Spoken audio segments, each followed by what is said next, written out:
It's been a while, and thankfully the blessings of Nurgle Mo brought back from Breakout Con after playing Chaos in the Old World have passed, and we're all in good enough shape to record a show. Since it's been a bit, and we did get some gaming in before we all fell ill, as well as since last time we were here, we've attended a convention up in Toronto called Breakout Con. We're going to use this episode to chat all about the new games we've discovered. So this is stuff we played at Breakout Con, some of the stuff we brought home from GAMA Expo, some stuff we've had in the collection for a while. So basically, we just got a big episode talking about the games we played, and we're going to break it into two segments. So we're talking about the Breakout stuff separate from the stuff we played at home. And we're also going to fit in a couple of game reviews. We've got something new and something old. The something new is Goats and Goblins from BA Games, which just came out last month. And then the older game is The Bears and the Bees from Grandpa Beck's Games, which originally came out in 2018, but then there was a new version with some updates that came out in 2021. And you might want to stick around till the very end for that one, because we also have an exclusive coupon code for you. All right, well, before all that, though, we should introduce ourselves. I'm Sean, your host, and with me is Deanna. Hey to all the Bellhop boarders. And, of course, Mo, the Tabletop Bellhop himself. I am Mo Tuzano, the Tabletop Bellhop, your cardboard concierge, working with you to make your game nights better. And we like to record Wednesday nights at 8 p.m. Eastern, live at twitch.tv/Tabletop Bellhop, and we love it when people join us in the lobby, our chat room.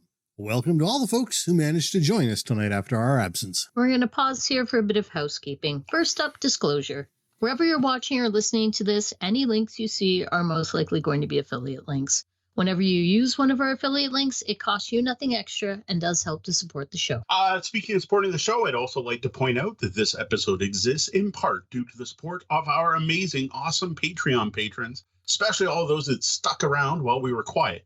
If you'd like to join that elite crew, you can do so at patreon.com/tabletopbellhop. And last but not least, I want to talk about show notes. If you head over to our website, we have show notes where you can find links to absolutely everything that we talk about in this episode. So just head over to tabletopbellhop.com/297. That's /297, and that'll bring you to the show notes for this episode. For the Windsor Detroit locals, we just want to mention a couple of upcoming events. First up, we got a big one. George from Outset Media is coming down again to take part in one of our brews and board game nights at Walkerville. He's going to be bringing all the latest stuff from Outset, including Cat Earth and Aha. Yeah, and I'm sure he'll be showing up with some swag and probably have some games for us to give away as well. The last time he was down, it was actually awesome. It was around Halloween time. He brought all these Halloween-themed games, and he had a great time showing off their games and teaching people, and I think everyone had a fantastic time.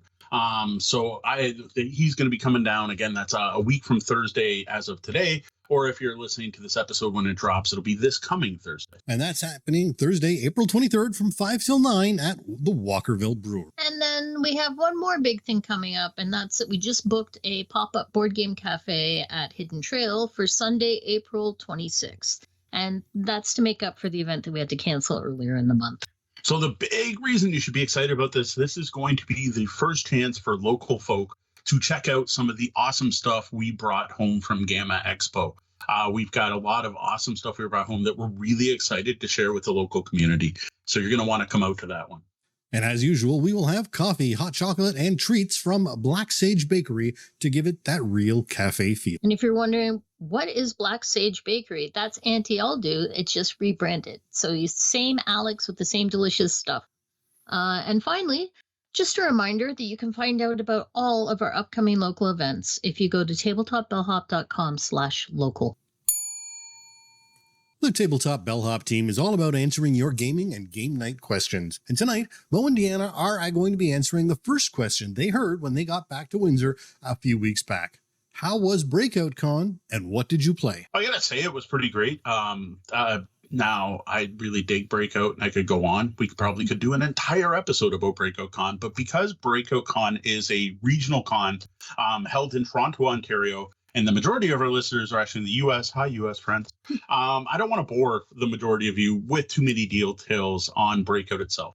What I want to focus on is the games we played, because those are universal. Those are things everyone can try to get get hyped about, look forward to being able to pick up, and other stuff people should be hyped about.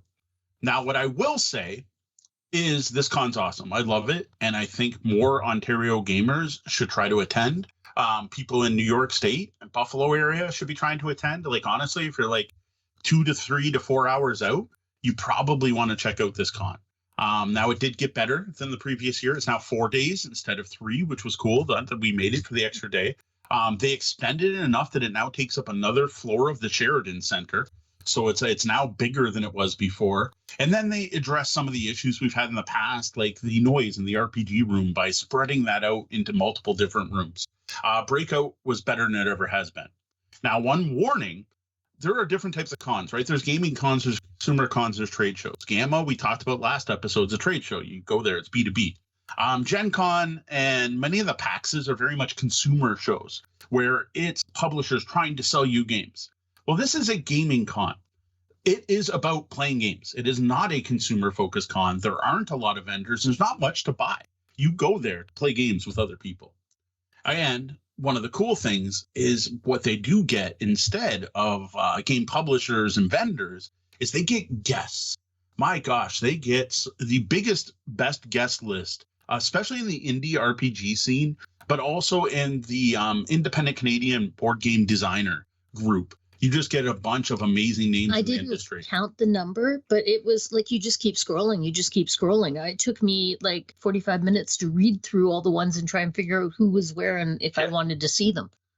So that is what I got to say. One of the best parts about Breakout is getting to play and play test games with designers, both new and well-known.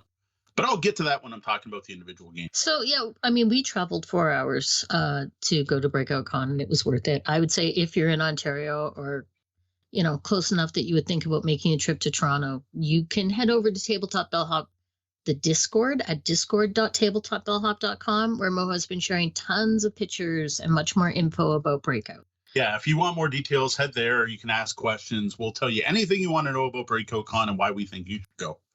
It was cool to see it grow to a fourth day this year. That was the part I was most excited about. And you want to know where to eat, we've got some good tips. True. Now, let's get on to what people want to hear from game reviewers. What good games did you get your hand? All right, so the first game, which we played, all three of us ended up playing this. It was Aha. This is a trivia. Trivia is the wrong word. A word association, a word guessing game from Outset Media. It is a competitive game where you are given a fairly abstract riddle-like clue, and you write down the word you think it is. And then you get another clue, and you write down what word you think it is. And you go up to a total of 6 clues. And I got to say, based on what we saw, if you haven't figured out by the 6th clue, you probably should. It definitely gets easier and easier. Then you reveal the word, and then everyone gets points. And if you guessed on the first clue, you get more points than if you guessed on the last clue. It was simple word association game. It's exactly what you kind of like. What I just described tells you everything you really need to know about the game. You can now play it. And we should mention that you did mention 3 of you. The Bellhop team member and artist Gwen was there with you guys at the show. Yeah, both of our kids were supposed to go with us. Unfortunately, that didn't work out because of the plague we all ended up with. Might have started with my youngest kid because they were in no shape to travel, unfortunately. It was going to be their first con experience, and then I was going to be mean like I did to Gwen last year and have her on the show and talk about her first con experience, but that didn't happen. They were so bummed out. So yeah, Aha was not the first game I played. That was the second game I played. I actually first played Sanctuary from Capstone Games, which I've been describing to you guys as sort of like Arc Nova Light. I really enjoyed this one. I was excited. I got to take home a copy. I liked it so much. They were like, you can take this demo copy home with you. And I am excited to get it to the table again. You know how in Arc Nova, you're drafting from a massive deck of cards? Well, here instead, you're drafting from a massive pile of tiles. And it's got a lot of the same mechanics, but slimmed down. And it's a bit lighter, it's like a bit quicker compared to Arc Nova. Still satisfying crunch. I think it's going to be easy to teach. I played with a bunch of folks who'd never tried Arc Nova and were, I think, lighter gamers overall. Like they were talking about really enjoying Catan and stuff. And everyone at the table picked it up very quickly. But if you have played Arc Nova, like this game just makes sense. You could learn it in a minute and a half, right? So I'm looking forward to sharing this one with the locals and bringing it out to our public play events. Now, does it still have the same card selection, like the action selection? The action selection is similar. It's not identical, Okay. but it's really similar.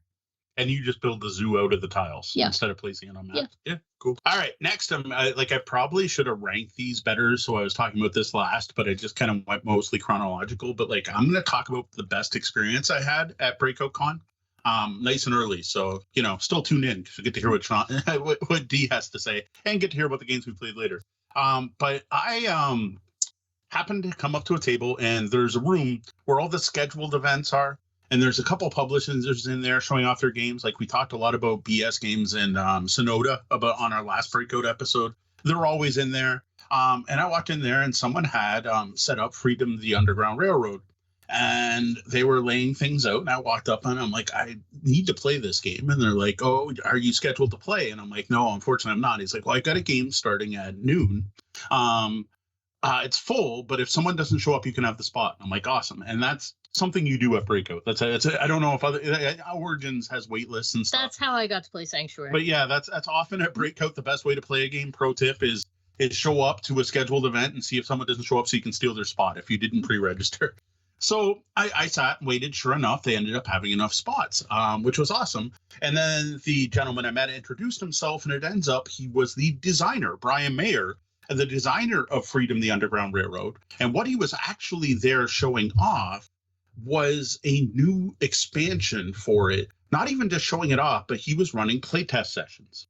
So here he was with this game showing you brand new content for Freedom the Underground Railroad. Now, if you don't know Freedom, this is an educational historical game from Academy Games, who are known for their educational historical games about the Underground Railroad. Now, the reason he was doing this at Breakout is a new printing is coming. There is going to be a crowdfunding, I don't remember what platform, for a new edition of Freedom that updates things to update current terminology, I think is probably the best way to word it.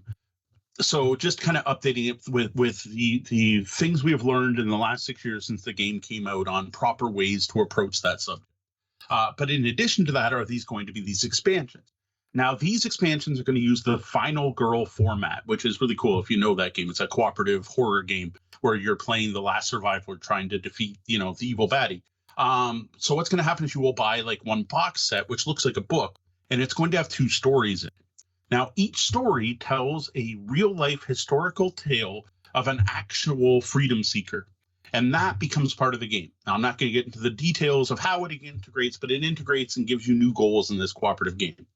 Now, in the game we played, I learned the story of Thornton and Lucy Blackburn and their escape to Detroit, a prison break, which was quite interesting, and the events that led to the first ever Detroit race riot, which I've got to say, this guy didn't know I was coming from Windsor, but man, did we not pick the perfect example for us because we live in that area.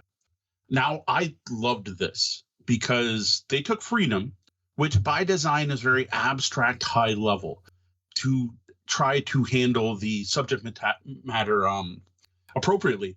Well, they took that and made it personal. They gave you names. It's no longer just moving things, tug of war with the catchers and moving cubes so you're trying to get them north.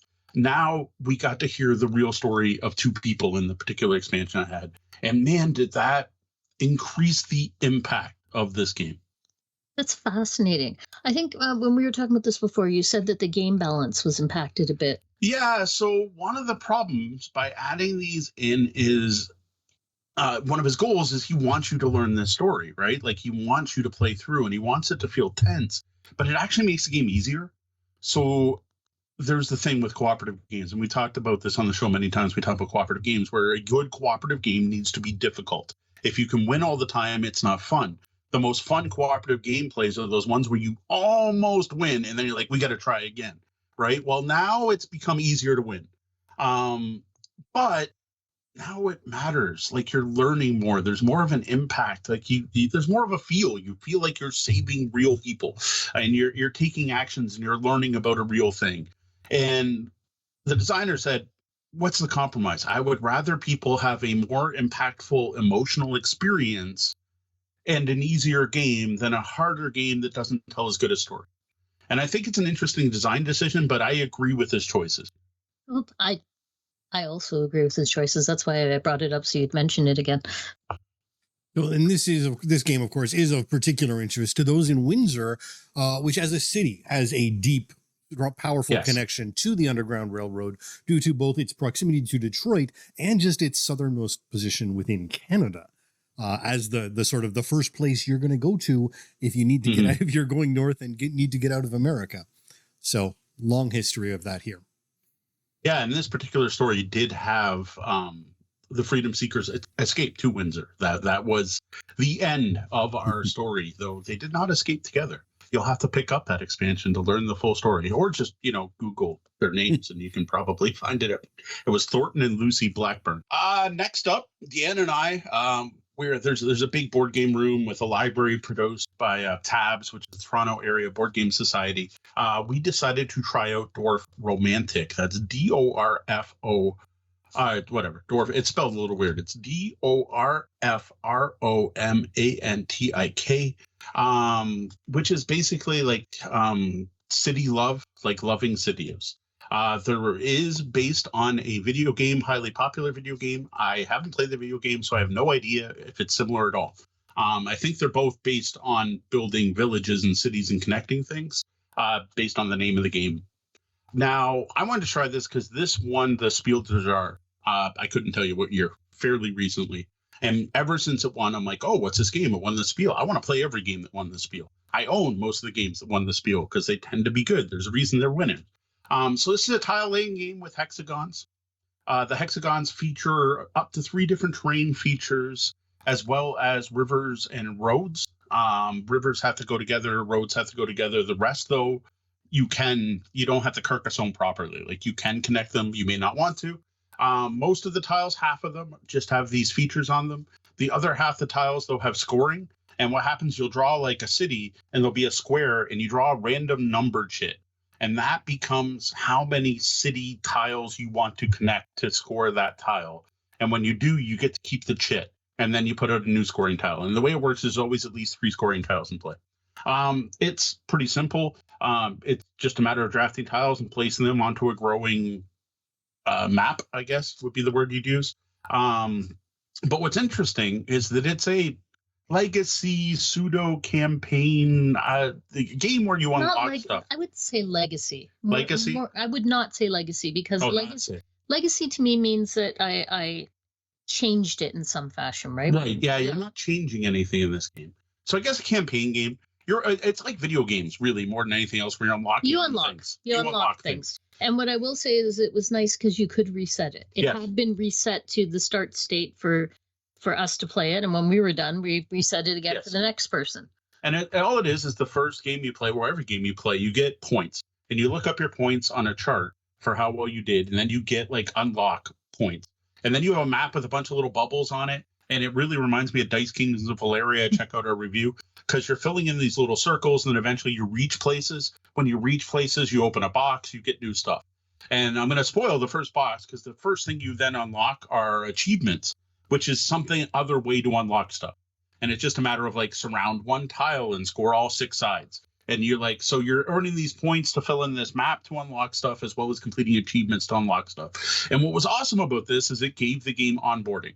We talked about onboarding and how good it is to have in board gaming and how it's kind of rare. This is a great game because the base game was pretty simple.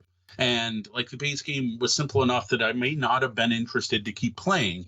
But once we started seeing the unlocks and the stuff that was being added, and honestly, I think we only unlocked 2 things but like we played this 5 times in a row. The fact we were at a con and chose to play the same game 5 times in a row is probably a pretty good endorsement of how much we like Dorfromantik. Now, unfortunately, we did not get to take a copy of that home. So that's one you're going to have to find on your own, not something we can bring to our events. So, of course, fans of the video game have been singing its praises for over 5 years now.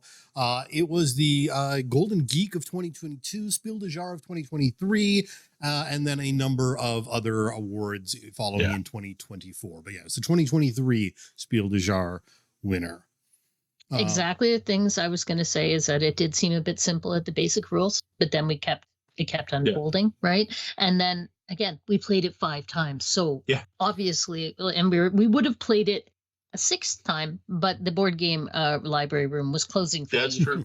I was tempted to take it out overnight. So that's one of the things you can do. You can keep a game overnight, and they have gaming halls that are open for 24 hours. And I was like, we could take this up to the hotel room and introduce it to Gwen. We didn't do it, though. I was just slightly tempted.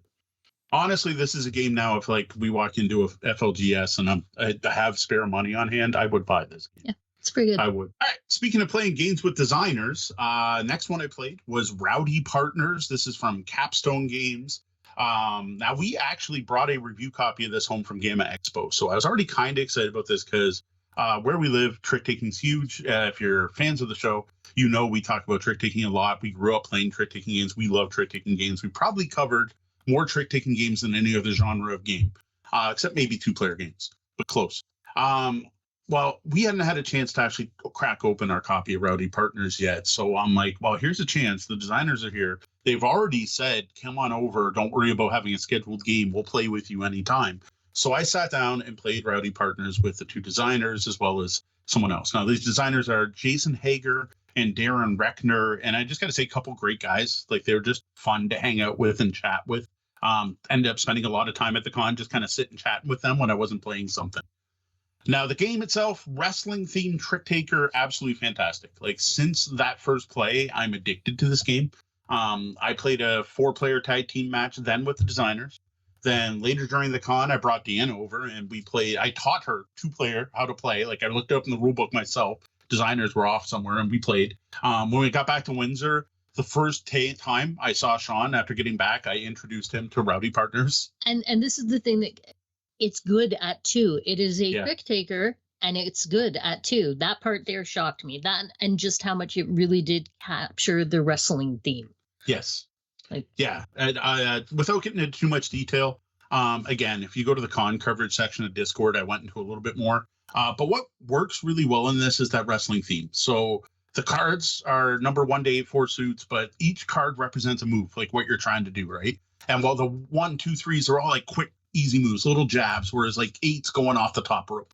Well, that represents the speed of your attacks and the strength of them. Well, because it's a wrestling match, the quick moves are going to hit. So you win a trick by having the lowest card in the lead suit. But the damage you do is based on what card you win with. So you're trying, like, it's easy to hit with a 1, but you only do 1 damage. Whereas if you can manage to do a combo or do it right or play with your partner properly to pull off an 8, that's like huge, massive damage. And the character only have like 20 health, right? So that's kind of cool. Then the other thing that's kind of tied in to make it wrestling is there's a counter system. And I love this. So anytime there's a card played, if a later card has the same number, those cards are wiped out. They literally just flip them over. They don't count in the suit anymore. And that's how you can get those cool moves off where you're like, I play a big 8. Then my opponents play like a 3, and then the other opponent plays another 8 because they just want to pop. I'll get to that in a second. Then your partner comes in with another 3, cancels out their 3, and now your 8 hits. You're just like, yeah, that was amazing. And like the awesome moment when that happens. And then I mentioned popping. So it's a wrestling term for when the crowd goes wild, right? When everyone cheers. When you pull off that big move and everyone yells, that's called popping the crowd.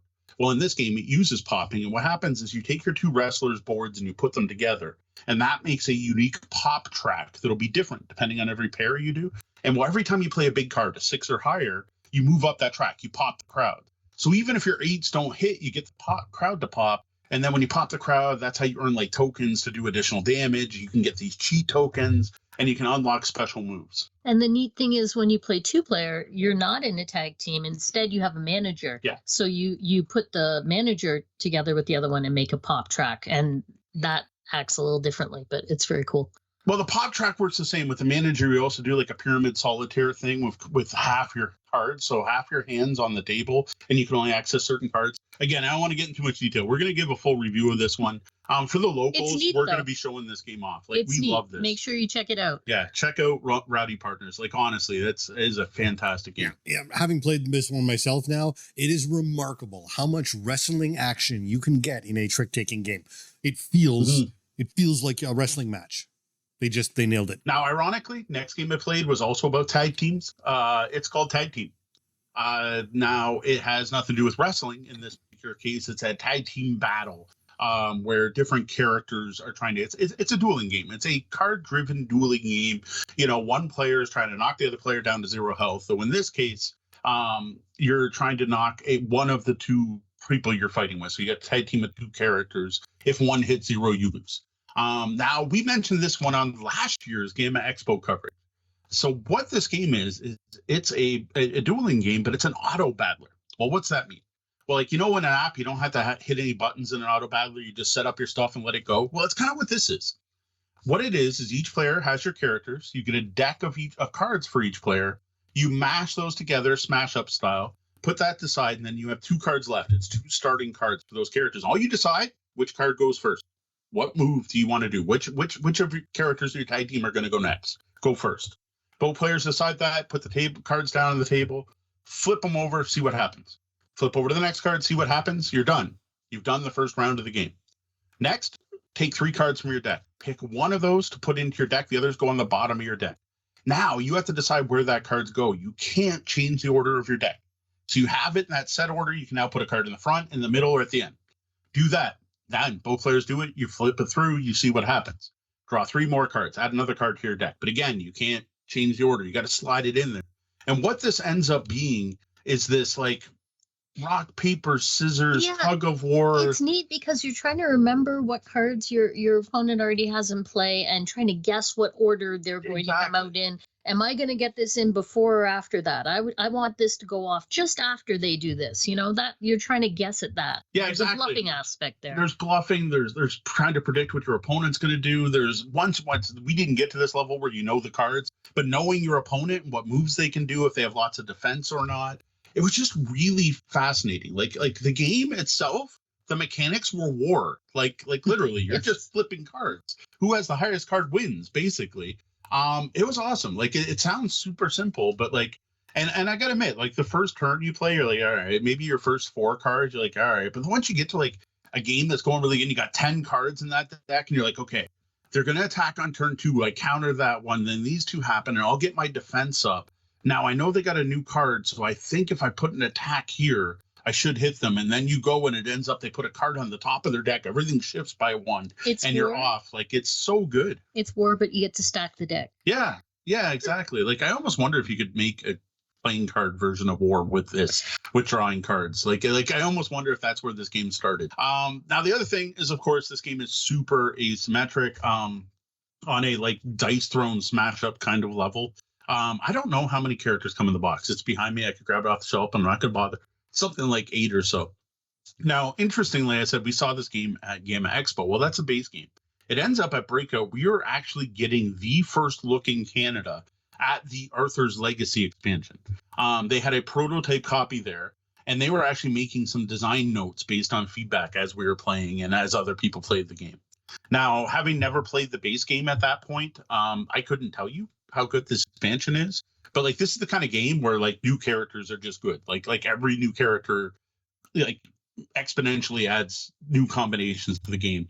But I will say Gwen loved the dragon, and I thought Excalibur was really neat. Yeah, you know what struck me about this game was I was avoiding it.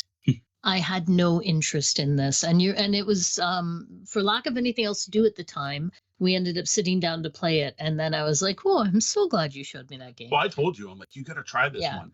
And I was like, "Really?" Because that doesn't look like I want to play that. Yeah, it's not like we're much into dueling card games overall. Right? Star Realms is. I don't know. It just didn't appeal to me. And I'm like, yeah, I saw that at GAMA Expo. Someone gave me an overview, and I'm like, nope, not for me. Yeah, if I remember, we were even offered a copy to review, and we said no. So. Yeah. It looks like there are 12 in the base game. 12 fighters in the base game. Yeah. Now, an interesting thing to note, we played this, they don't have booths at Breakout, but with Scorpion Masqué. That is the Canadian publisher of the game. Now, I know, again, most of our audience is in the U.S. If you're in the U.S., you want to look to Hachette, which was an interesting conversation I had with the gentleman from Scorpion Mask going, who do I mention when I'm reviewing this game? Since when I first saw it at GAMA Expo, it was at the All Play booth, which was Hachette, or no, it was at the Hachette booth. Sorry. It was at the Hachette booth, but now the one I'm playing is the Scorpion Mask copy. And, it's kind of weird. Just that unique Canadian thing that not all board games are published by the same publisher in different countries, which is kind of weird. Anyway, great game. Really loving it.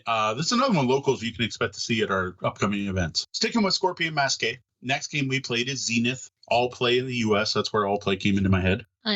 No, I don't think that is All Play in the U.S. I don't think it is. No, it was with Flat River Group the first time we saw it. Yeah. Hey, Flat River. Anyway, it's like opposite of Tag Team in that I knew I wanted to play this game. Yeah, at the end, I did a demo, and I did a short demo of this at GAMA Expo I had a year ago. played it at Game Night. Oh, and you played it? Yeah, I played it at Game Night at GAMA Expo. Well, do you want to describe it? Oh, no, you go ahead. All right. So this is a 2 or 4 player team tug of war line battler style game.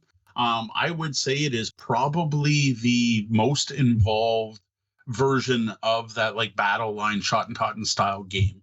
And it's great. Like each turn there's a shared deck. So you're using a shared deck of all different characters, and you're going to play a card from your hand. You can pay money to play it into one of the columns, and there's columns are different planets. Or you can just play it to take the start player token basically and get resources, or you can play it to develop technologies on 3 different technology tracks. When you play to the board, you're going to be moving planets closer to your side, closer to your opponent's side. You win the game by having 3 of the same planet, like winning the same column 3 times. Winning 5 tokens overall, and I think it's 4 different. Whatever, it doesn't matter. You need to win a bunch of. There's a couple different ways. There's a couple different ways to win. That's what matters. That tech tree is what makes it for me. Okay. Right, because a line battler, I find there's a thing with line battlers where it's like, yep, we're going back and forth, but this kind of broke it up, having the tech tree over here and having it that I could be going up on the tech tree and unlocking things and sort of surprising you with different, the way you could combo things that way. That's what makes a game for me. Yeah, and the other thing too is the cards. It's not just putting a number. It's not just putting a value. Where a lot of line battlers are like, I put down a 7, you put down an 8, you're now winning. Oh, I put a 3 on my 7, I now have 10, I'm winning. There's no values on your cards.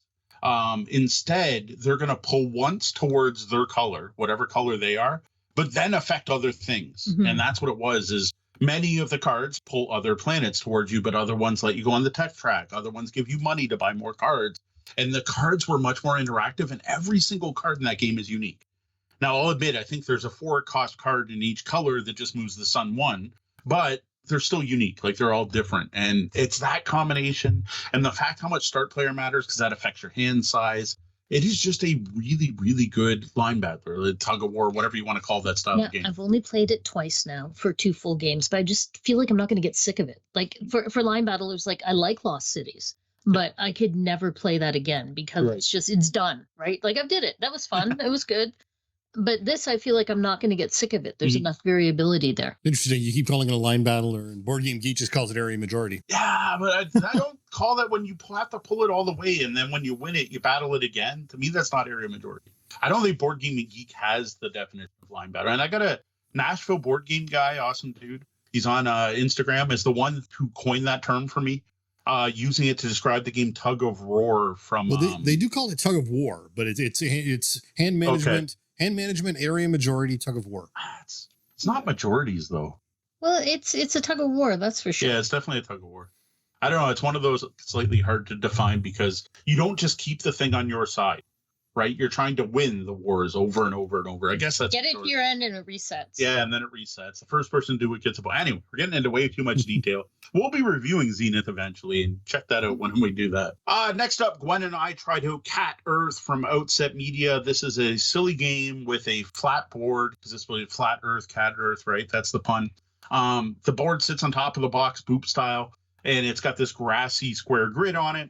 You're then going to place trees and houses. The houses are in the player colors, and it's just a matter like you place one, I place one, or whatever, 3 players, we each place one. Then you put this giant cat in the middle, this giant cat meeple. It's super cute.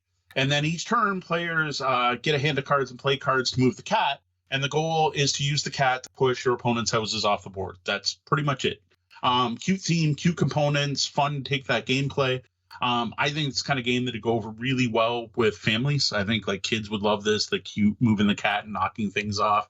You get that fun, knock your siblings and parents' buildings off the board and they actually fall. It's the kind of game I think is going to go well with families. I think it'd be popular at our Walkerville game nights. I think it's going to be too light for me. I haven't actually played it yet, but it just feels too light for me. But everything you just said, I think it's going to go over really well with. Yeah, this is not a heavy game. And it's also the one thing I did find is it's not something I feel like I'd want to play a lot in a row.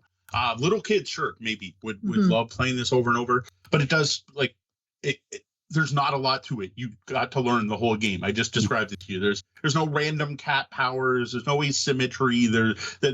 Yes, the board setup's kind of going to be different every time depending on where everyone places. But it's going to be kind of the same game every time you play it.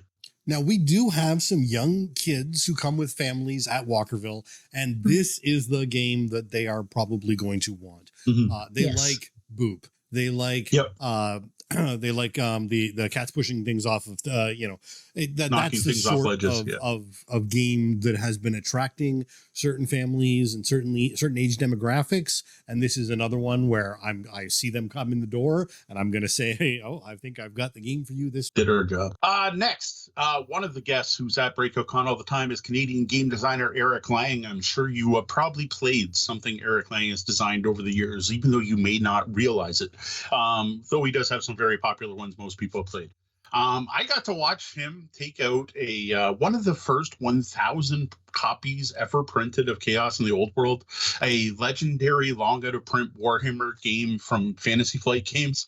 Watched him crack the shrink on this. And then with Gwen, got to then watch him toss cards across the room, write on things, and basically redesigned his game in front of us. I want to pause here, and I want to say that you watched him. You took part in a game design thing with him last year at Breakout, and you said like these like crazy mad professor level of designing, and then you told Gwen that she had to come experience this. So she said she wanted to sign up too. It's not like I reminded her. She's like, no, I want to go to the Eric Lang thing. Yes, watching Eric Lang design games live at a table is an experience everyone should try. Anyone who's into board game, like that's a bucket list item for you. Seriously, it is truly amazing. This was a very enjoyable experience, but it was very much marred by the fact one of the orcs decided that they could smoke in the room, which caused a fire alarm and evacuation of the Sheridan Center. So my game with Eric Lang got cut short. But yeah, it's still a joy seeing Eric at work. One thing Eric has asked me to say after sharing pictures online and that generating some buzz is no, there is no new version of Chaos in the Old World coming. You will not get a second edition of Chaos in the Old World. Now, he also didn't deny you may see the mechanics from that game in something else with another theme, but there is no new Chaos in the Old World. Please don't let that rumor spread. Sorry, I shared pictures online. He actually regrets doing that at a public convention at this point. And for orcs, I will clarify slightly, at the same time as Breakout Con, there is another convention going on. The short form for the group is the ORC. So we tend to call them the orcs. That's all I'm going to share about them this year.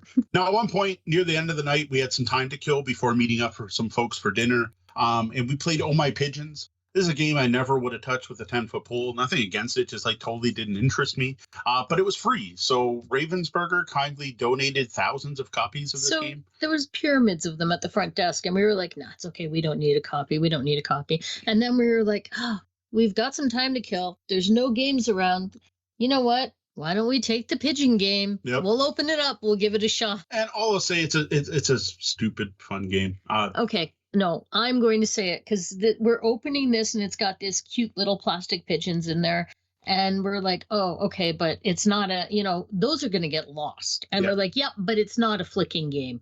So, at least it's not a flicking game. And it's a dice rolling game. And you're going to put these little pigeons on a bench. And then we start playing the game. And it turns out it is, in fact, a flicking game. Well, that is one aspect. Yes. Because when you roll the poop on the die, you flick your pigeons at each other. And it was just, that cracked me up just based on the fact that we were like, well, we know we're not going to have to flick the pigeons around. Yes. Oh, we are indeed flicking the pigeons. Why should you flick the die? You flick the die at someone else's pigeons. All I'll say is, like I said, it's a cute, take that game with little plastic pigeons, play cards, move pigeons around, person who fills their board first wins. But I will say it was good enough We went back and grabbed a second copy because they were like, please, there's 3 of you. You all 3 deserve a copy. Just so we'd have one to give away, because I think this is going to be a big hit at our brewery game nights. We get that rowdy group that's been drinking all night, and there's 10 minutes left at the end of the night. I will jump ahead chronologically and say we did bring it out at the last brewery event. But you weren't there because you were sick. And it people liked it. Yeah. When I was teaching it to them, people were looking at me like, okay. And then I went away and I came back and I was like, so how bad was it? And they're like, that was actually really fun. Yeah. But it's the, exploding kittens, silly. Yeah, Munchkin, very much Munchkin level of thing. I think a lot of gamers are going to be thrown off by A, the randomness, and B, dexterity flicking.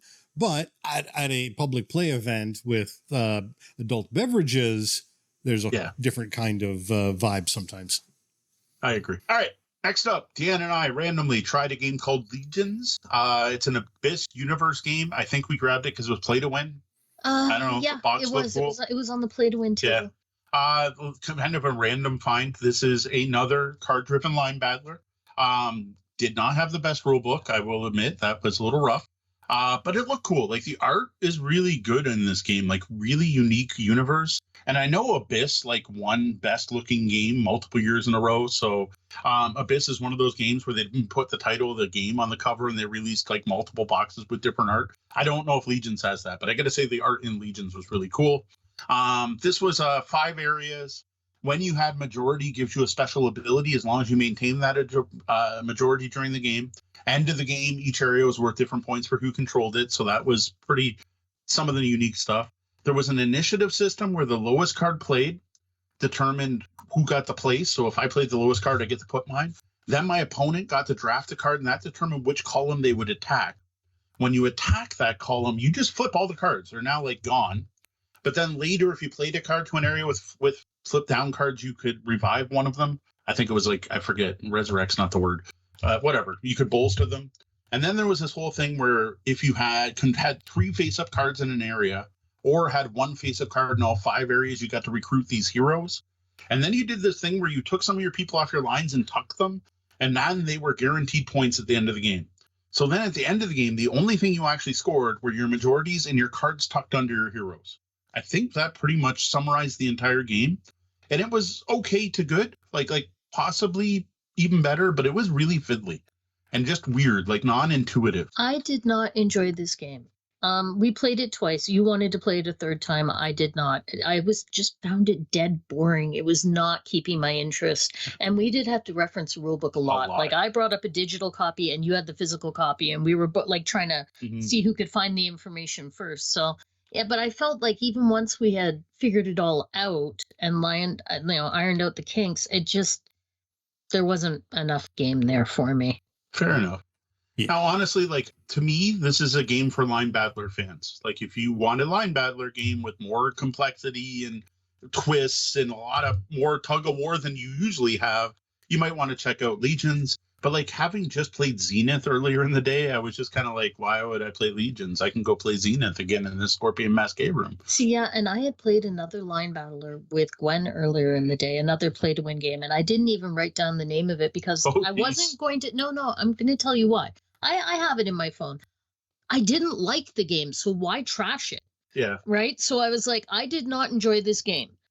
Anyways, I liked it better than I liked Legions. Sorry. So that's it. You probably should have thrown in the name for those of you who like Legions. So Legions, I think, is going to be one of those things. Line battler lovers are going to enjoy it. But also, if you like line battlers and have a buy-in to the Abyss universe, the art was gorgeous. Extra buy-in. The art really does seem to be fantastic. But I'm seeing a number of comments, sort of things like too much stopping to read what the leaders do because the iconography is incomprehensible.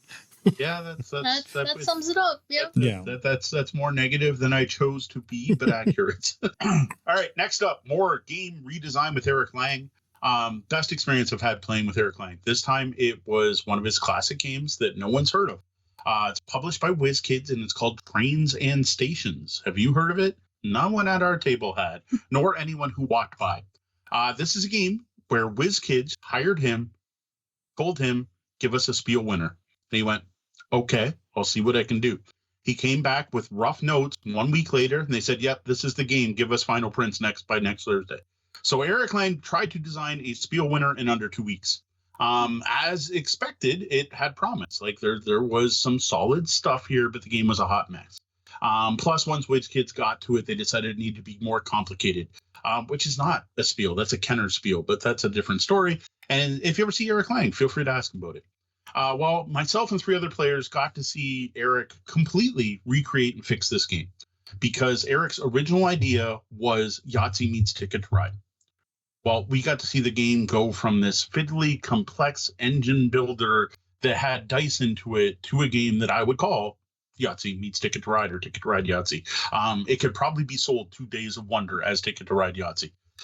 Though I don't think they could call it Yahtzee. This went to a meh game that the only thing, when Eric brought it out, it had dice with bellhop bells on it, and I wanted it because they looked a lot like our bells. To a game that I actually would buy.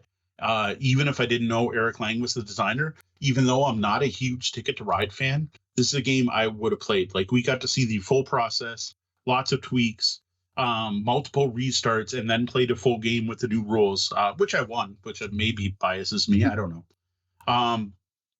I am really hoping Eric publishes this game, like a second edition, or give it a new name. It was fantastic. I have some more anecdotes I would love to share about this one, about teaching the game and so on.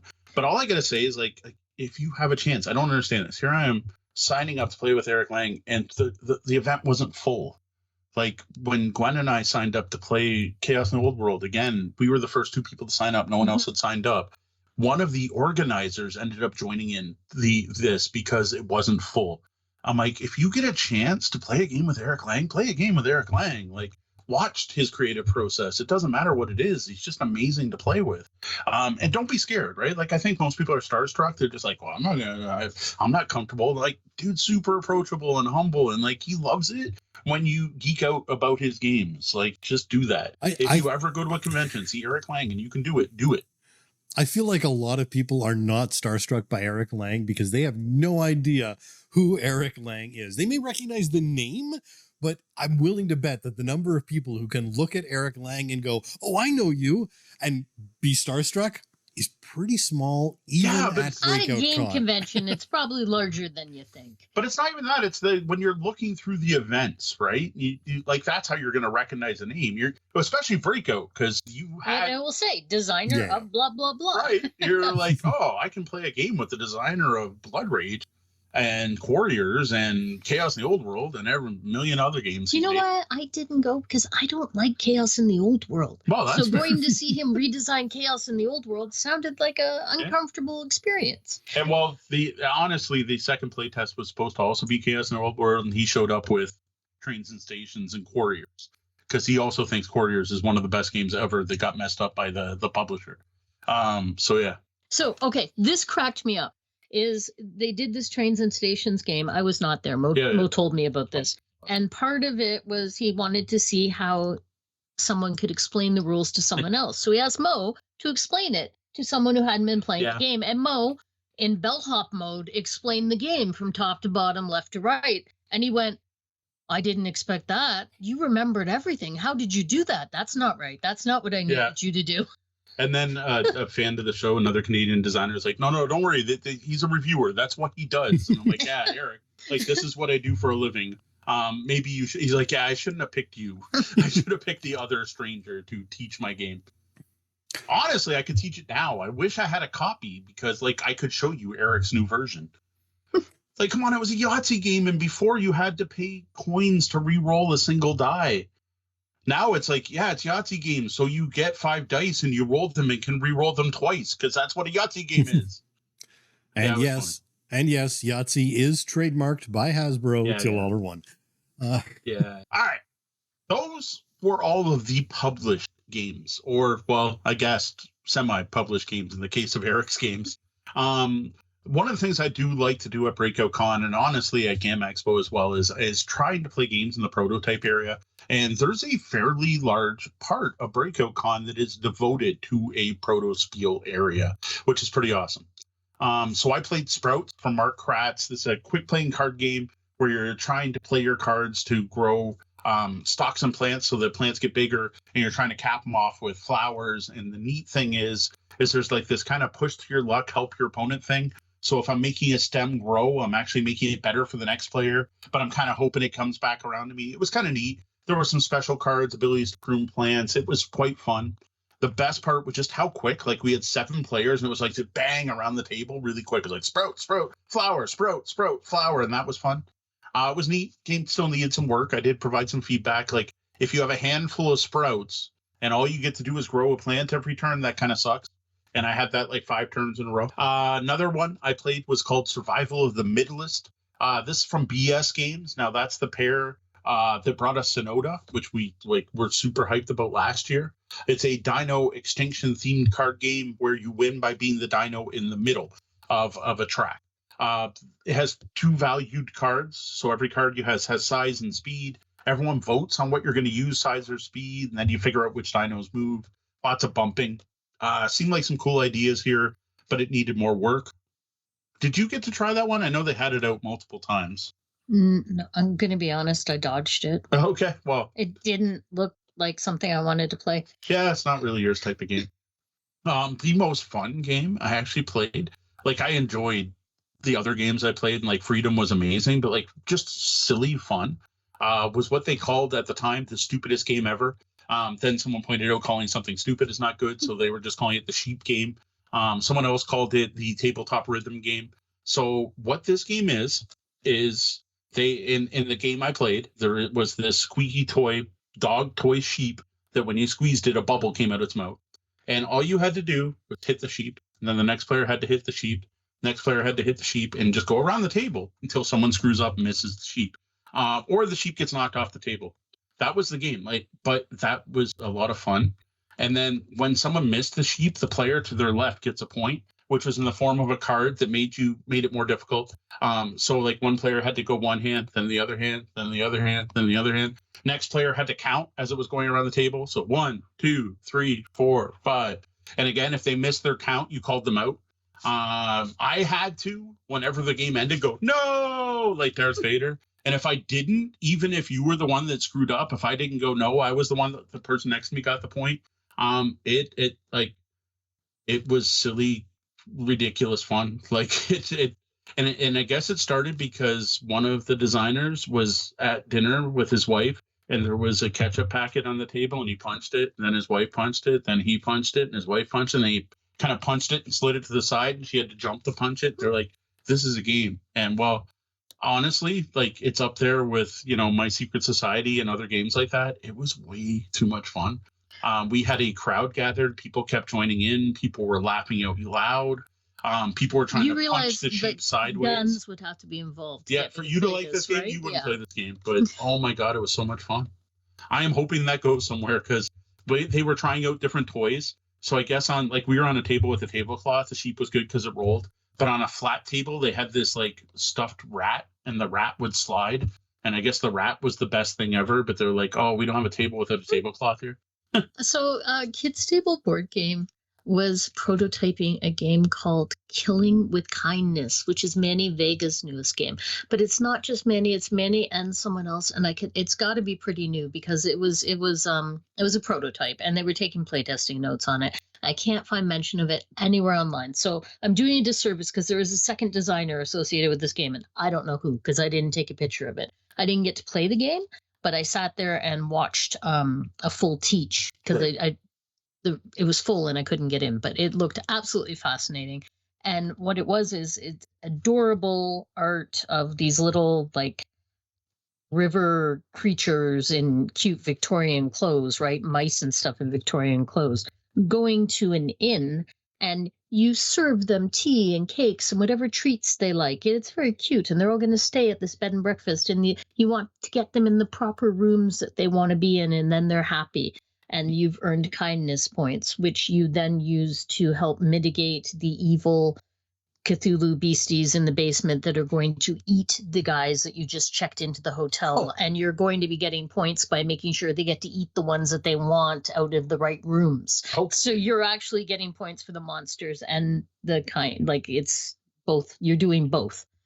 And it was an interesting, very interesting thing going on there. I did, like I said, I didn't get to play it, but it looks fascinating. What was the name again? Killing with Kindness. All right, last game. Oh, go ahead. Nope. Sorry, second last game. Proto-Spieleria, last day of the con. We're probably heading home soon. I ran into Sen Foon Lim, another Canadian designer from London, Ontario, who was playtesting their latest game. You've probably played some of Sen's games. My favorite of his is But Wait, There's More, done with Chris Cormier.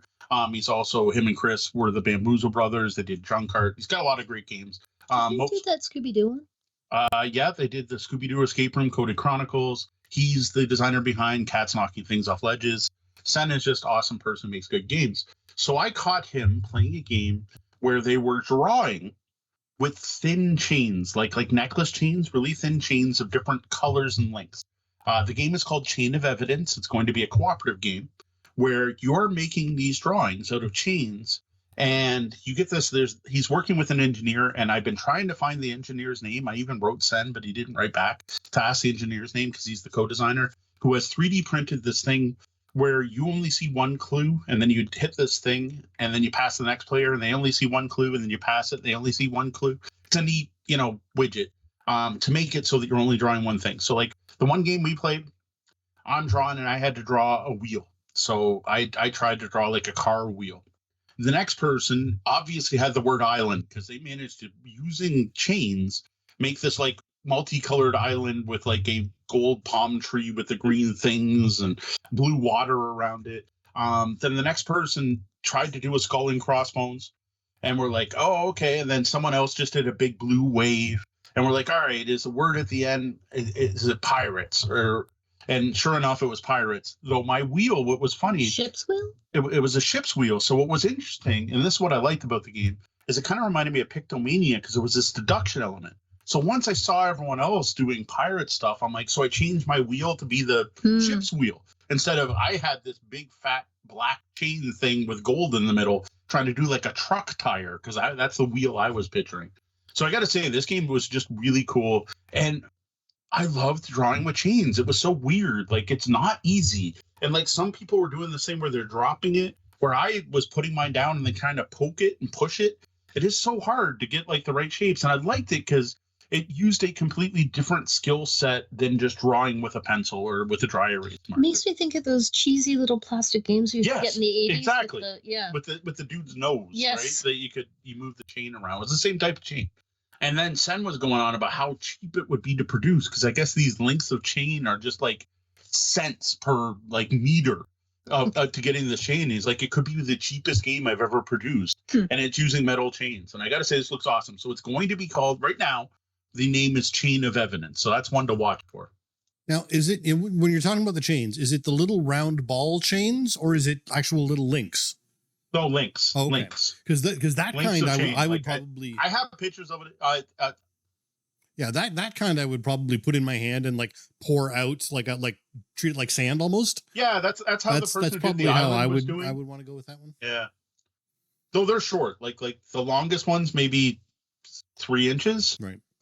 So it's not a lot of pouring, but like we played 2 rounds. One of mine was chest, and I thought treasure chest.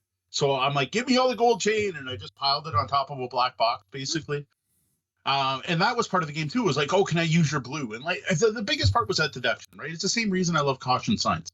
I like adding deduction elements to it's not just drawing. And you had that. It had that, and Pictomania is very similar to it, where you're looking at what everyone else is drawing and using that. And while people are talking, because you can talk while you're playing, while people are talking, you can kind of like modify, right, what you're doing. All right, finally, again, Gwen remembers this dude's name, and I feel bad because he's the one that played with me with Eric Lang's game with Trains and Stations, and I kept forgetting names because I'm bad at his names. So he had designed a game, and it was called Suits, but spelled like a business suit, and it was a trick-taking game of office politics, and I liked that tie-in. I think that's a great name and theme. So the CEO got to decide what suit was Trump, but it was out of like a selection. There'd be like 3 different projects that are proposed, and they pick one to be the active project that set Trump. And then there was this whole board game element of the game that while you're playing, you're also building your office. And you have your own little office with a meeple in it. But then there was this thing where every turn you had to move around the office to collect your cards. And I came in while you were playing this. This was not a finished game. no, and that was it. It had some interesting ideas, but needed a lot more work before it was playable. Yeah. And here we were playing it with Sen and Chris and the engineers guy. And it was so funny because we're playing this game. We're all having a pretty good time. And it looks like everyone's having a good time. And then we finished and got the feedback and they just tore it apart. Yes. And it was so like the shift from, all right, so this isn't a trick-taking game. You don't have to follow suit. How is it a trick-taking game? Why is this just not any cards? Like, why does it matter there are suits? It's just the highest card wins. Why do I care? Why would I go to this? Like they just tore this guy apart. And thankfully he took it very well. Like that, this is someone who obviously had shown the game before. So I don't know where this one's going to go, but like, I got to say a trick-taking game about office politics called Suits right there. I'm in. Like I just loved that. Although I would desperately stay away from the name Suits. Again, one of those board game geek optimization things. Don't name your thing the same thing that already has 14 different yes versions of it. Call it business suits. You need business suits, right? Or even just corporate suits, or something. Anyway, so that's it. That's the games we played at Breakout Con 2026.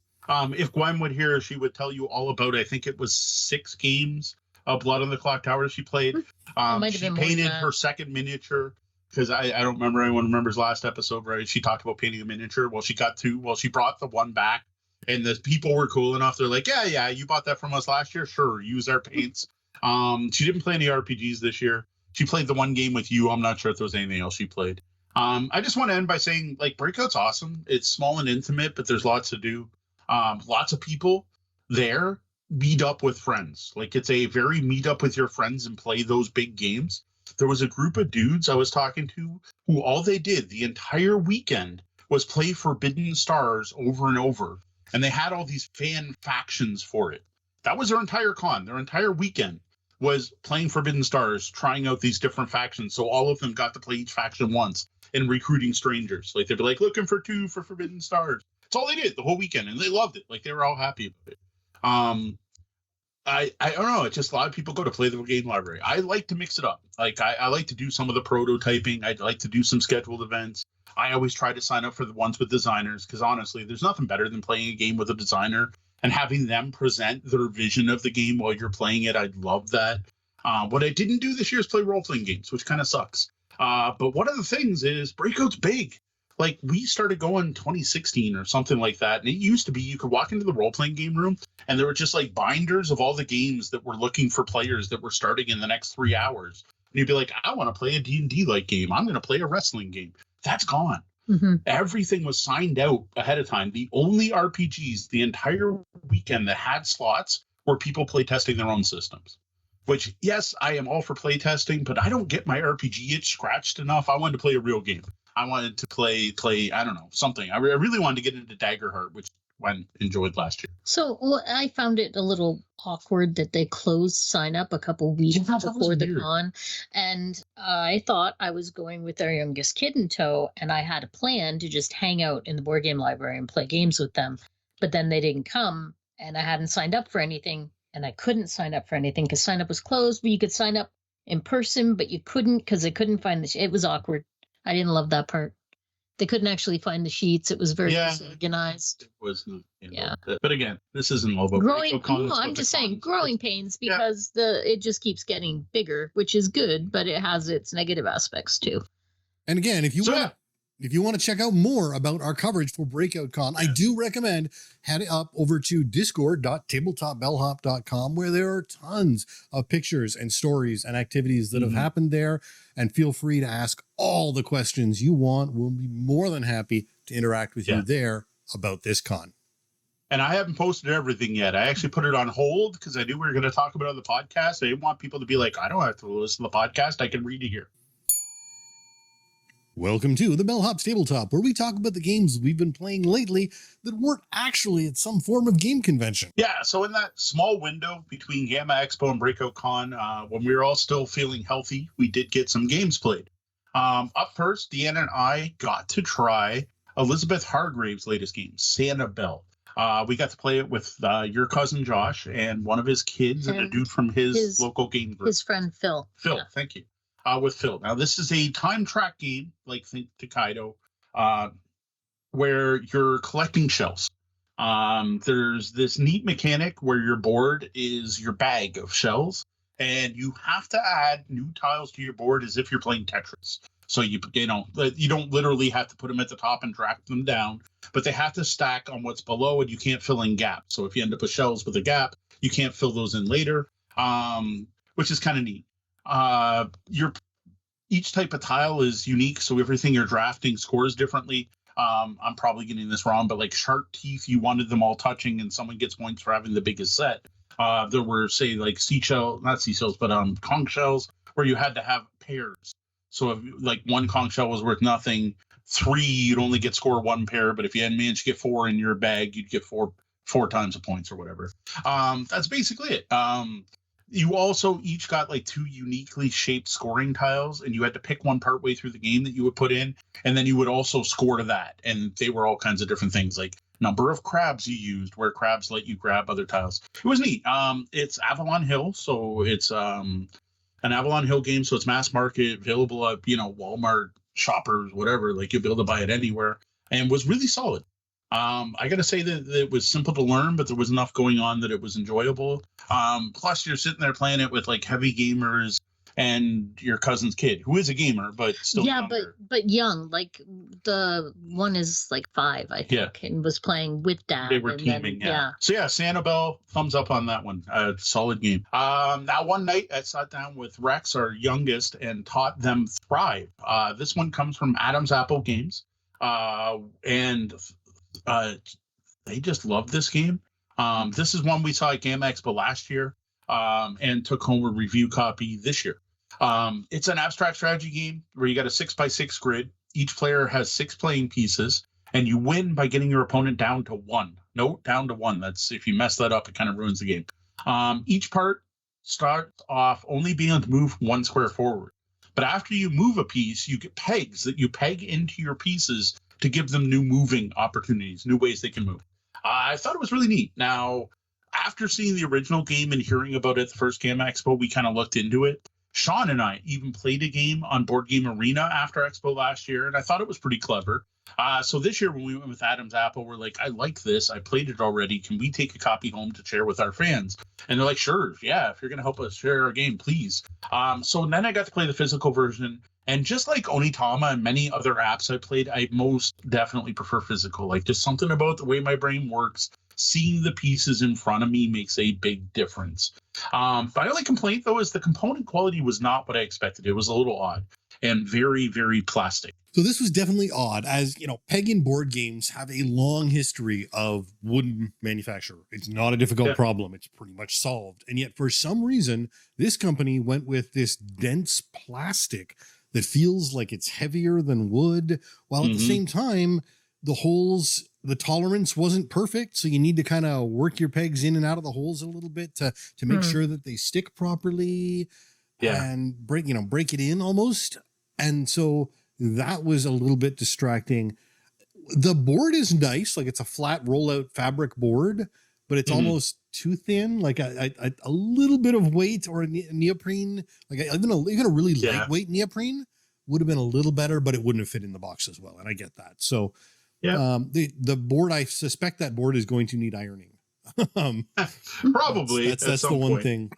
As for an abstract strategy chess-like, I liked it. It was like, for anyone knows, we love the Duke. We rave about the Duke all the time. Kind of think the Duke where you get to decide where the pieces get to move, because that's kind of how it works. You've just got, what is it, a 5x5 grid? Yeah, it's a 5x5 grid of how the pieces move. And it's just neat. But like Sean said, it was like the first time playing, we really had to work to put some of those pegs in. And then it was like the third time playing, I realized all of them could have been going deeper because the more we use them. But then when I was playing with Sean, we actually had one fall out when we moved a piece because it's gotten too loose. So I admit, like a wooden version of this, like if this game does well, Adam's Apple should put out a deluxe edition, which possibly could be cheaper because it might be cheaper to make it out of wood. Now you played this. No, I haven't played it yet. You haven't played it at all? No. Oh, sorry. That's why I wasn't saying anything. I haven't tried it You yet. I have. haven't physically touched the pieces. I haven't. Okay. I saw it and I was given an overview of it at Expo like a year ago. Yeah. And I was interested in it. I wanted it, but It's I gonna haven't played be it. it's gonna be the next Zensu for her. It could be. It could be. I could see that. I have to see if Rex can just destroy her because, man, I am not good at that game. And see. Next up was game night at Brenda's D's Moms, where we tried 3 new games. These are all review copies that we brought home from GAMA Expo. So here's our first time talking about some of the great stuff from GAMA Expo, except Rowdy Partners. First was Goats and Goblins. That's from BA Games. This is a game Deanna got the demo at GAMA Expo last year, really enjoyed. A kind of push your luck game where a player calls how deep they're going to dig into a deck without causing a cave-in. Other players decide if they're in or out. Player then flips the cards over. If they succeed, everyone who's in shares treasure. If they fail, everyone else gets treasure. There's more to it, but we're actually reviewing this one just after we get through this segment. So I don't want to really share too much more about this right now. But I will say the game went over very well, and I think our youngest enjoyed it more than the rest of us. Yeah, I mean, I kind of picked this one out, and I'm glad it went over as well as I thought it would. Everyone seemed to dig it. So next up is a game called The Vibe. This is from a new publisher called Ulumi, which is Ulumi. Dead simple game. Draw 5 random cards that feature classic art. Draw 5 other cards that have themes.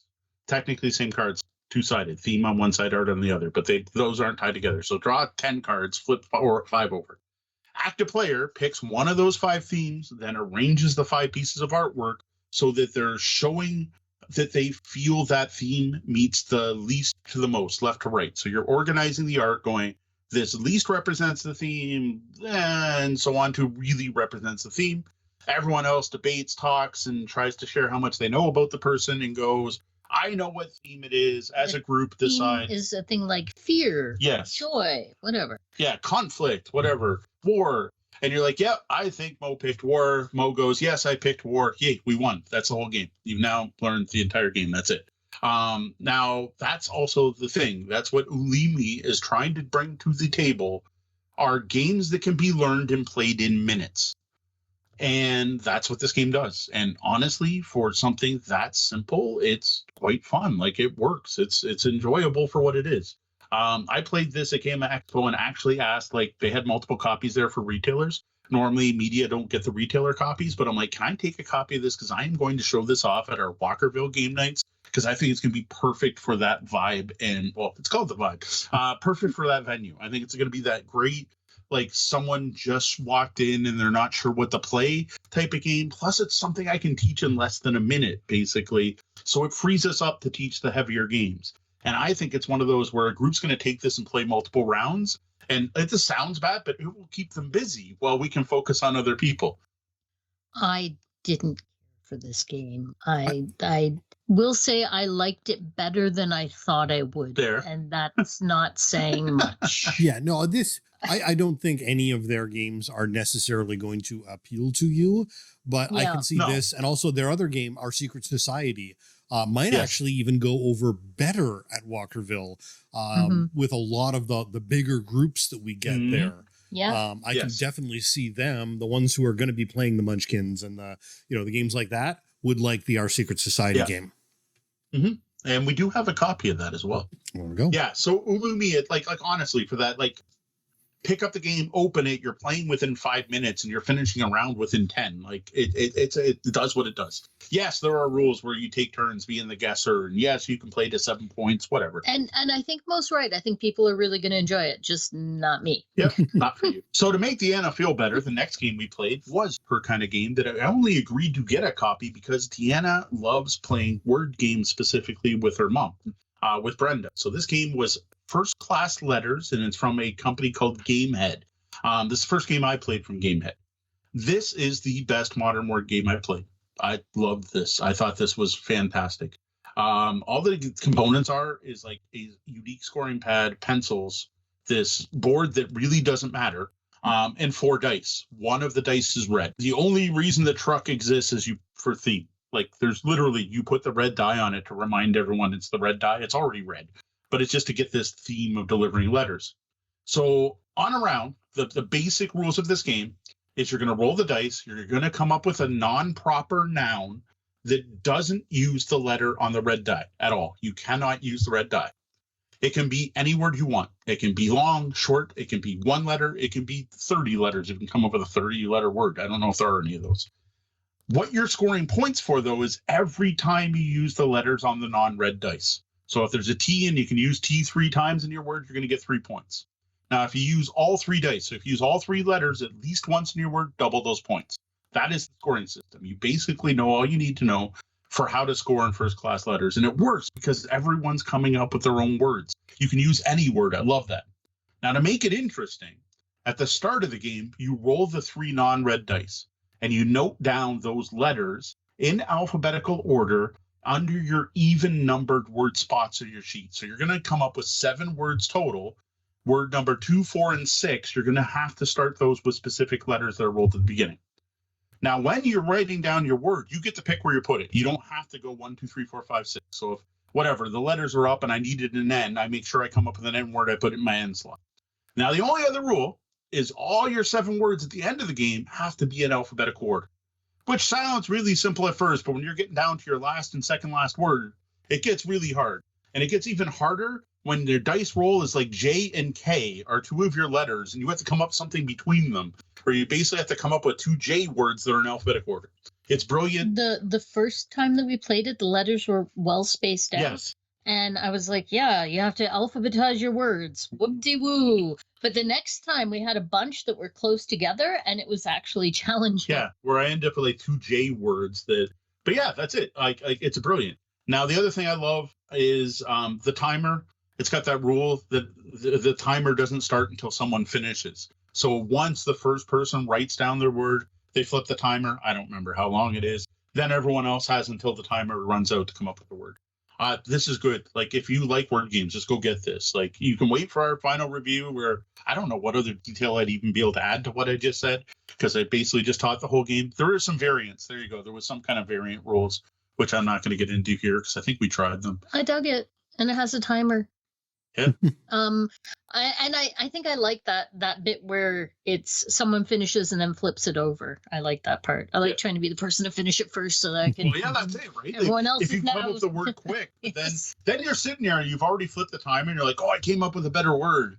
And you're like, oh, I got to erase and try to fit it in before the timer runs. Your mom did that like twice. Yeah, I got to say, I'm really liking these games where the timer doesn't start until someone has finished.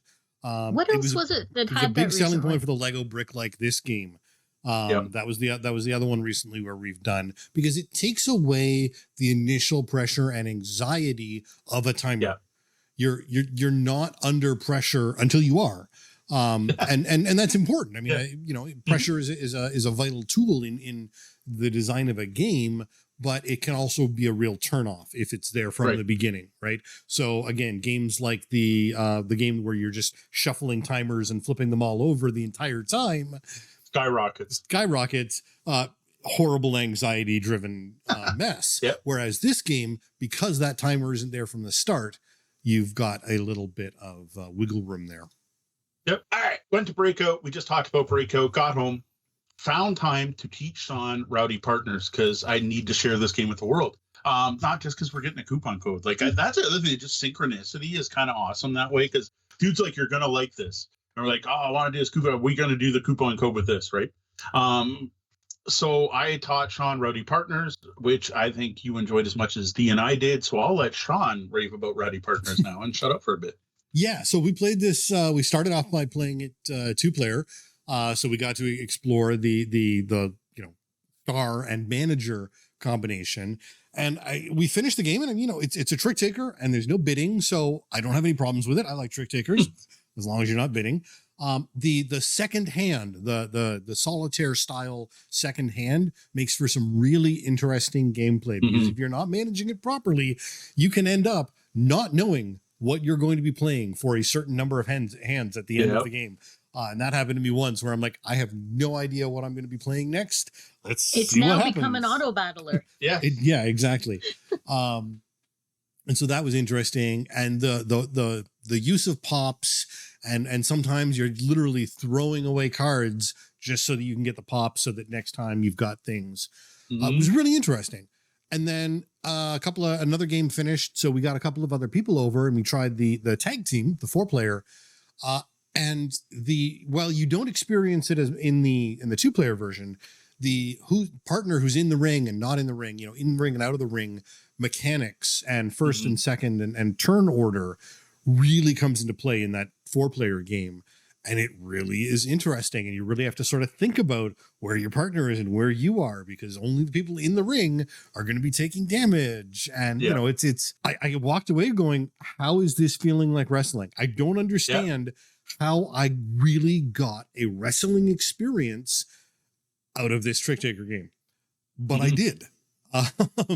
So props to them. I mean, I don't know how they have done it, but they have absolutely managed to give you a wrestling feel in a Trick Taker.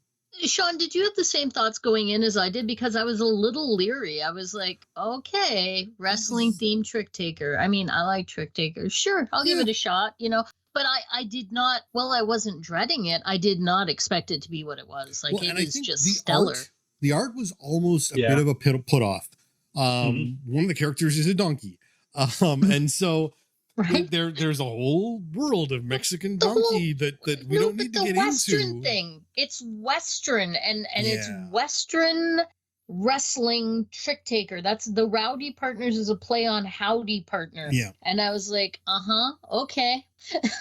Yeah, and they've leaned into some of the tropes and things. And to be honest, I'm actually really interested in seeing what they do theme-wise for packs. Like, I would like to see more characters, and maybe they can do thematic packs of characters that would be more interesting. Because again, the theme of these characters doesn't do anything at all for me. But I don't really care because the game is still so darn fun. The ones they were playtesting looked very cheesy and fun. There was rats in a trench coat. I know that. That was one of the wrestlers. Is a bunch of rats in a trench coat. In the back of the rulebook, because I didn't bother showing everyone the rulebook yet, but the back of the rulebook does have bios and some background information. I haven't even read that.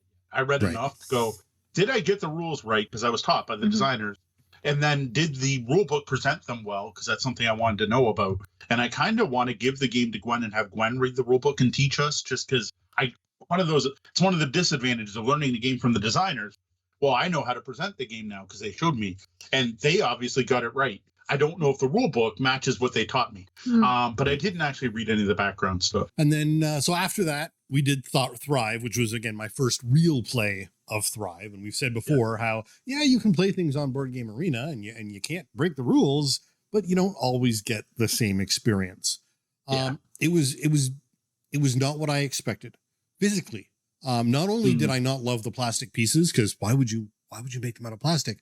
But I was just expecting something significantly smaller. It was bigger than I expected. And I don't know why. It doesn't need to be. But it doesn't need to be smaller either. It was just kind of they made a choice about, I assume, what size each piece would be from a plastic mold, and size the rest of the game around it. Again, that playboard is going to get wrinkled and wadded up and shoved into the box probably if we bring it out to public play events. So we'll see how that holds up. But it is definitely a fun abstract game. If you like the Duke, I definitely recommend giving Thrive a try. Yeah, I wonder if we're expecting Duke-sized pieces, because that's the game we know the most that kind of feels like it. Yeah. How big is it? Double the size of the Duke. Yeah, it's good. Yeah. 1.5, 2-inch pieces? 1.5 by 1.5. Yeah, I would guess. All right. Not much more to talk about. Last Sunday, not too long ago, tried out 2 more games after a belated Easter dinner. What's nice about this is we had the whole family there, and I actually got my mom and Deanna's sister Holly joined us to play some 6-player games. And I got to say, anytime I can get my mom to the table, who claims she hates games, and she has a good time, she was laughing out loud, having fun with all of us, was kind of awesome. The first is Person Do Thing. This is from Runaway Parade Games. These are the people behind Smug Owls. Origin Award-winning Smug Owls, because we were there with them at the ceremony. Similar to Smug Owls, is also a party game. Here, one person is the say person, trying to get one of the other players to guess the word that's on their card but they can only use a very limited vocabulary to be able to give clues to get everyone else to guess that word. And that vocabulary is right on the card in front of them. Now, the game includes 3 different sets of cards, or I guess difficulty levels. And I got to say, the level 1 set was too easy, like ridiculously easy. Like, we went around the table and it was taking like less than 5 seconds for someone else to guess most of these words. But you know what? That would make that part accessible for kids. Like, I can totally say you're playing with kids. I don't remember the names of the decks. We'll figure that out by the time we do a full review. But whatever the first deck is, use it once. Maybe not even go around the table. Just to get the gist of what's going on. Like, it's there as onboarding. But like, we played 6 people. We didn't need to do 6 of those cards. The second set seems like it's the exact same, but it's harder. It ends up you have more words to choose from, which actually makes it more difficult because you're not as narrowed in on what you need to do. And just the actual words are harder to get people to guess.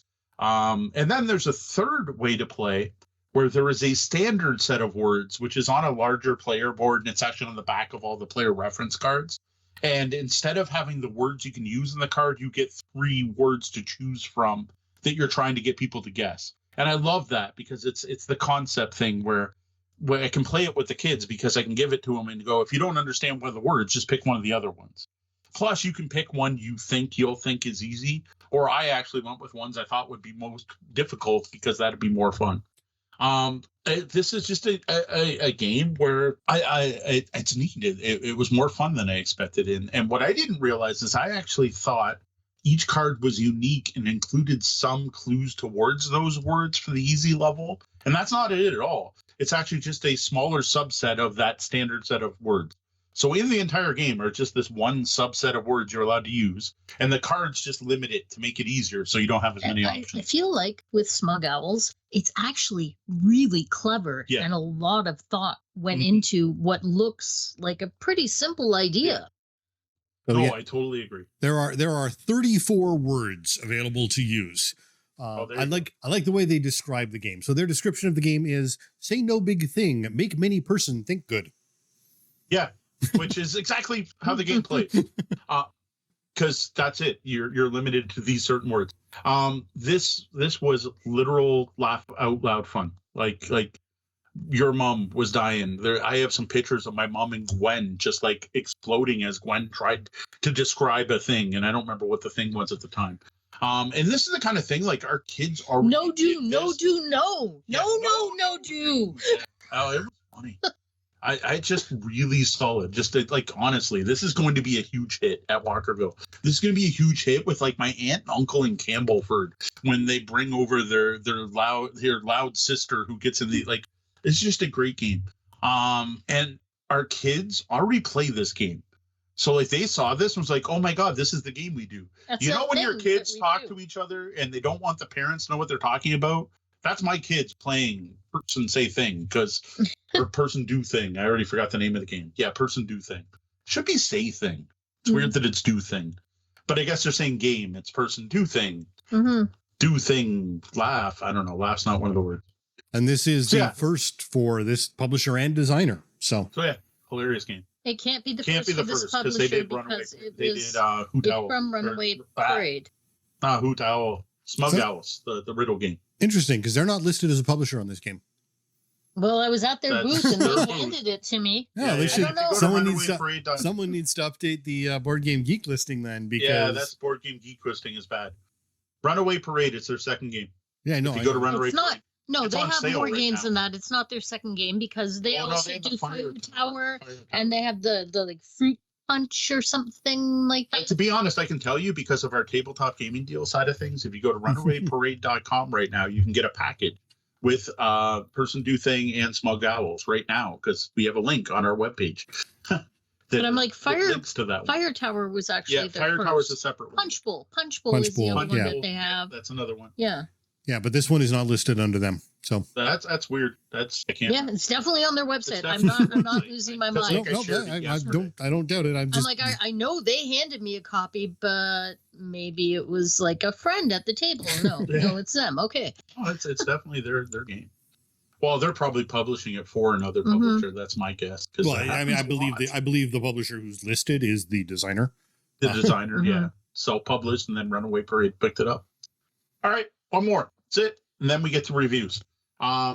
Classic card game from Grandpa Beck's Games is after we reviewed Skull King, Grandpa Beck reached out and was like, hey, we did great with Skull King, blah, blah, blah. People love our coupon code. Get to that in a minute. It's doing really well. What else do you want to review? And we're like, okay, what do you have? And he's like, we're going to send you 3, 2, 1 countdown and Whoa There Cowboy. And I'm like, okay, but I want Cover Your Assets because I went on Board Game Geek, searched Grandpa Beck Games, and wanted to see their highest rated game. And Cover Your Assets is Grandpa Beck's highest rated game, even above Skull King. So I asked they could send us a copy, and they did.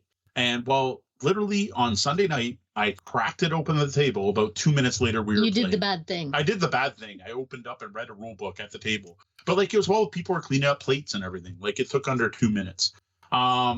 I don't know what to call this because as a card game, it's not a trick taker. You're not shedding. It's not a ladder game. You're not following suits. There's no trump. There's nothing like this. I can't think of a traditional card game type that matched it, which is weird because Grandpa Beck tends to do traditional games being redone. Okay, we talked about this at lunch earlier, and I'm with Sean. Sean said it's set collection. Yeah. Yes, set collection seems weird you're collecting it is. sets. You're collecting sets, and then you cover the sets, and they can't be stolen. The sets can be stolen when they're not covered. Yeah, which is where the cover. There's rules when you can and can't steal sets from people, but you're making sets. It's set collection. I guess you're making sets. To me, when I think set collection, I think Tableau when I'm trying to collect more of the red than something else. Whereas this is just I make pairs. But you're not making pairs because. Well, you are making pairs. Yes, but then you do that thing where you try and steal it from someone and you end up with piles that are bigger than pairs. It's set collection with wonky things going on. All right, fine.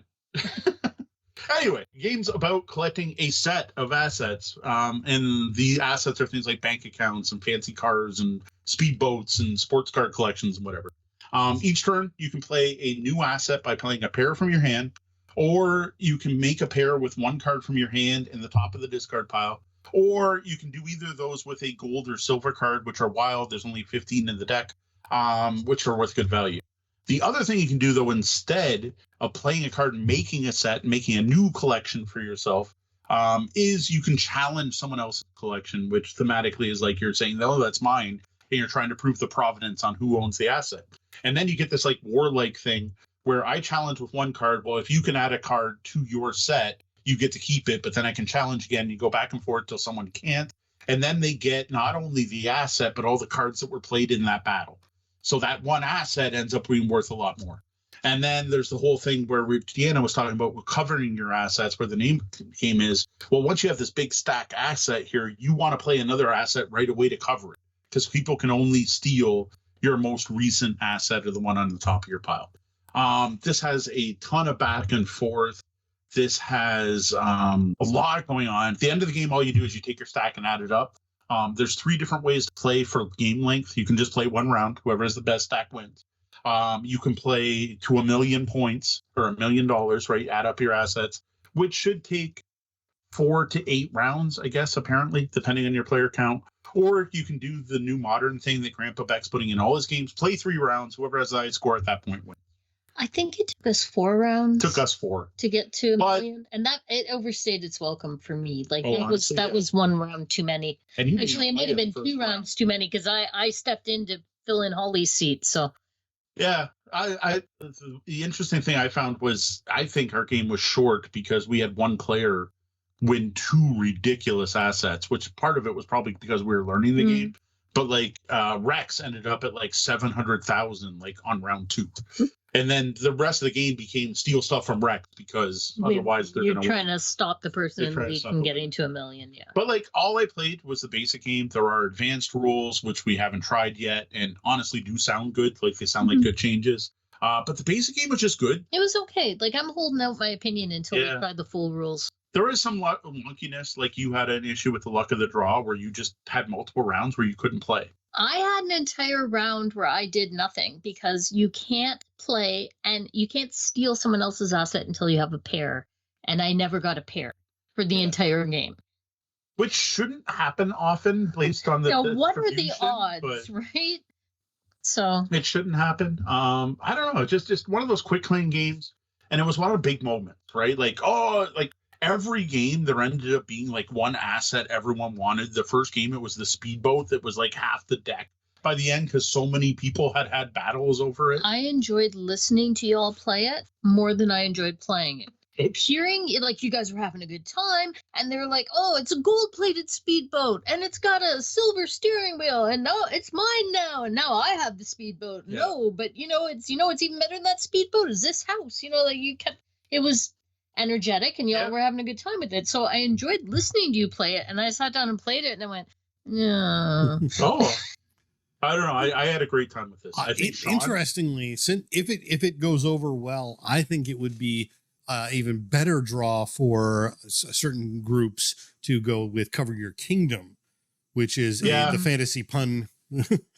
Yes. That one's more of a board game, though, from what I understand. I thought it was kind of straight up retheme. It's not bigger, 100% a retheme.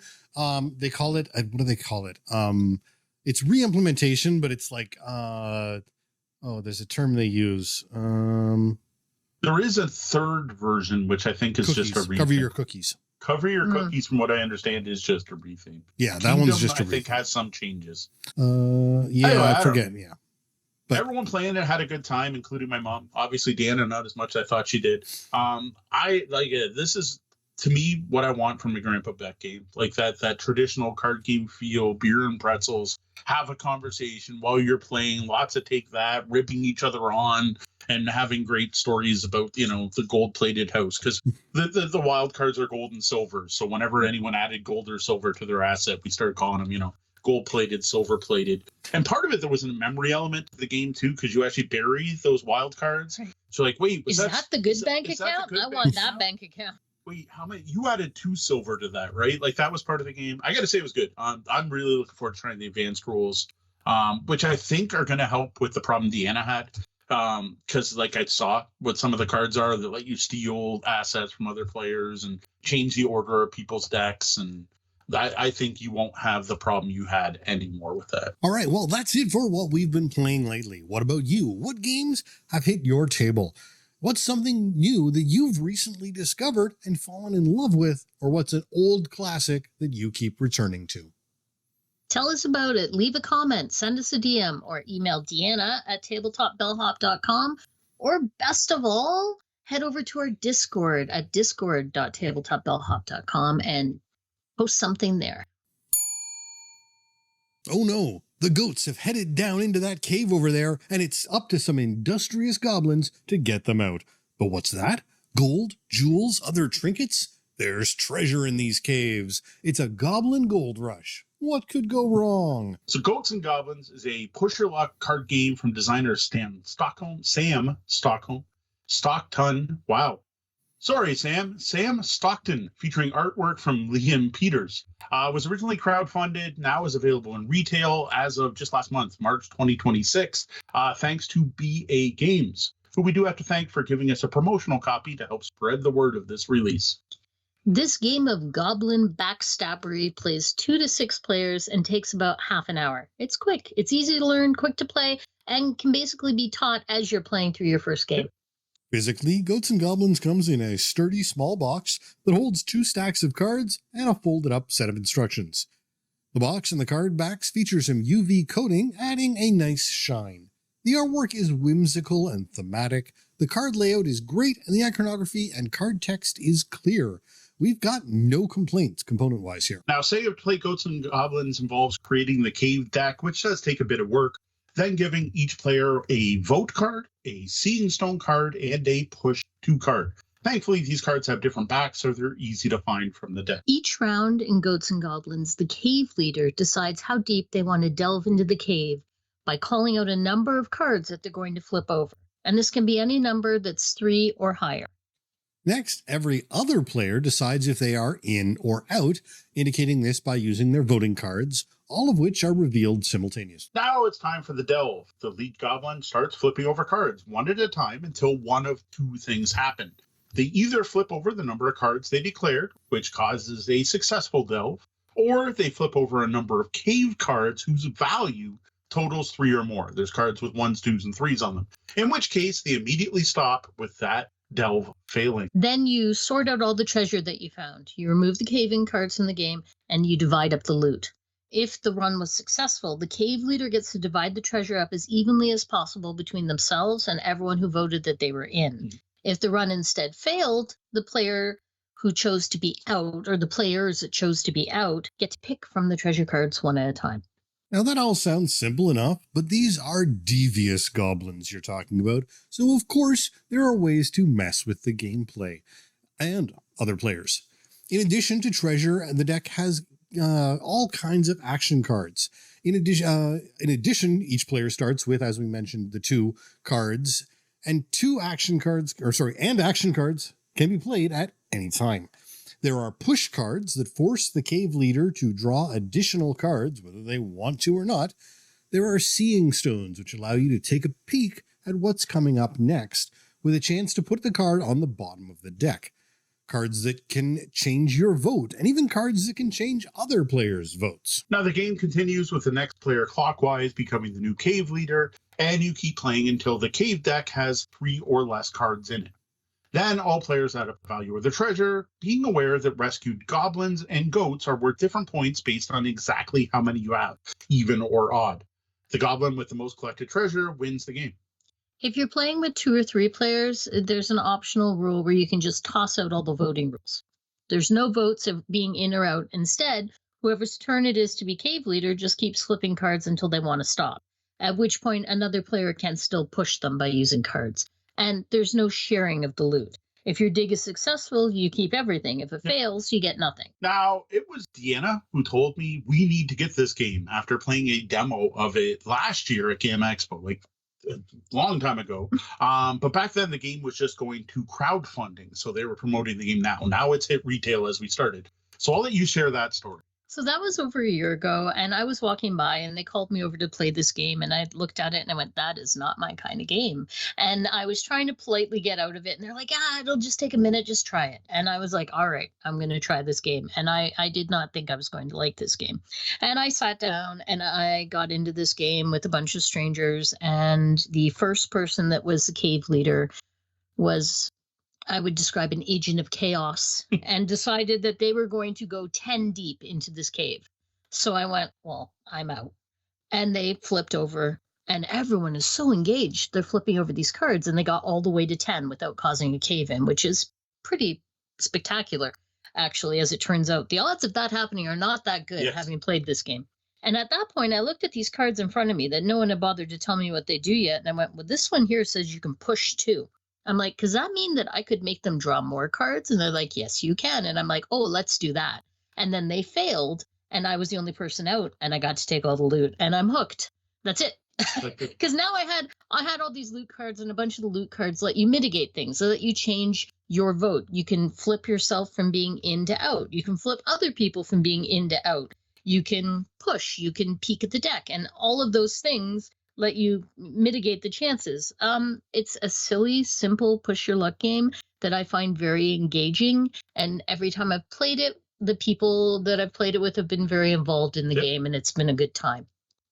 And this is one of those games that just has big moments. And I got to say, for like, especially public play or this style of game, a party game, a quick playing family game, big moments are like a round where the cave leader declares a big number, like you said, like 10 or more, immediately gets everyone leaning in, wanting to see what happens. And there was other parts in that first play, like where, you got everyone thinking they were going to get it, and then you flip it to you're not, you're out now, right? Yeah, exactly. Just that engagement, the level of engagement there was what hooked me and what made me go back to Mo and say, we have to get this game. Yep. And he went, are you kidding me? Like, it's like, Deanna wants this push your luck game, and I'm like, I do. You have to get this game. Yeah, and again, like playing it's those moments, right? It's your first draw of the game is a cave 2 on your first draw, and you got everyone like, ooh, do I switch my vote? Do I switch? I don't know what I'm gonna do. Just getting a huge pile of loot to distribute. I love being the cave leader and getting to pick who gets what. This is one of those games where it's a lot of fun where you're going in on your own, and then you can switch it so you weren't on your own. It's one of those games where you get a lot of groans and cheers, and you're going to catch people's attention if played in public. So like this is amazing game for stuff like our brewery events. Yeah, well, I don't think it's on Board Game Arena yet. I expect that this one will go over very well if it does ever join that thing. It is the sort of game that I have played, hundreds and hundreds of games of on Board Game Arena. And so it's one of those games though where you want to have some idea of the makeup of the deck. Like you want to be familiar. You're not going to card count. That's pretty much ridiculous, especially because you are building the cave and taking some cards out. But you want to have a good idea of whether or not, okay, what are the odds of this hitting me? And once you've got that, it becomes a whole other level of game as well. Yeah. I think it's definitely going to be a better game at the larger player counts as well. Yeah. The three is fine, but as soon as you get more players, there's a lot more interaction happening. I agree completely. Now, another thing that's kind of interesting in this game is it's actually also a tableau builder. So whenever you've got your treasure, you have to put it all face up in front of you. And what's interesting about this is what everyone has. So like if someone can push you, if someone can switch someone's vote. And that actually adds a lot of tension to the game. And in some games we played actually has some interesting deal making where you can see someone has a vote swap card up and they can use it to you on your turn. I know I've suggested other players like, hey, make sure they swap, or why don't we team up and I'm going to play my dig 2 so we can get more stuff, but I need you to use your Steam Stone to make sure I don't bust. Like that's actually happened. And I like that there can be these deals. And of course, none of this is actually binding. So we can make that deal. And then you're like, nope, I'm not using my Stealing Stone, which I think is thematic, goblins squabbling over these goats and caves. And I think that's really cool. I like that mashup of like bickering, backstabbing, and working together. I think that works really well in this game. Now, there's a lot of push your luck games out there, and this actually, it was neat because I was looking at this game going, what do I like in this game? And I'm like, well, I like the bravado. I like the claiming how deep. I'm going 5. I'm going 8. And that reminded me a bit of a Skull or Skull and Roses. Though in this, there's no way for you to outbid, which I think would be an interesting thing to try. Like if I bid 5, you could bid 6 and you get to delve. But that's mashing 2 games. And then the cave-in mechanic really reminds me of Quacks of Quedlinburg. The cherry bombs, especially because there's cards number 1, 2, and 3. And that feeling of drawing a 2 on your first turn is exactly the same as drawing a 2 cherry on your first pull in Quacks of Quedlinburg. And then that feel of slowly flipping up card after turn. And it's one of those people do it at different speeds, like, and someone else will be like, bang, bang, bang, bang, bang. Reminds me of Dead Man's Draw. And I love all 3 of those games. So like you just took like 3 different parts of 3 of my favorite push your luck games and put them into one game. And like Goats and Goblins kind of combines all those great feelings from those other games. And I think that's a very good thing. And anyone who enjoys those other 3 games should probably check this one out. And for our younger fans, he means Quacks, because Quacks of Quedlinburg doesn't exist anymore. That's true. That is true. Now, I will admit there is one complaint about Goats and Goblins, which obviously can't be that bad to deal because I completely forgot about it until teaching Sean how to play. And that's at the beginning of the game. You have to like stage the cave deck. And according to the rules, it means sorting out all the gold, sorting out all of the cave-ins, shuffling all the gold and drawing 4 cards, shuffling all the cave-ins separately, drawing 4 cards, taking those 8 cards and mashing them together and shuffling those, then pulling 4 cards into the box, then taking all the cards that you've already separated and shuffling them together. And of course, you just sorted everything, so you need to shuffle really well to make sure the game's randomized. And you have to do that at the start of every game. And I found that really annoying. Like, that just took way more time than it should have. Now, I will admit, what I do now is I just keep the deck however it was at the end of the last game and just flip cards until I get 4 treasures and flip cards until I get 4 caves, and that's a little quicker. But it's still just kind of annoying. Like, this kind of game, this fast, quick-playing party game, I want to just be able to open the box, shuffle the deck once, and start playing. And I understand why they did this to stage the deck, and it stops that card counting element. It's clever, but it's annoying as all. It's annoying. I just want to play. I want to shuffle the deck and go. Yeah, but unfortunately, when you get down towards the bottom of the deck, without doing that, the card counters win. I mean, essentially. Yeah. So my only other complaint with this game is there's a card that you have that is your vote for being in or out. And it has to be a physical item because it can get swapped. It can get flipped over by yourself. It can get flipped over by other people, depending on cards that are played.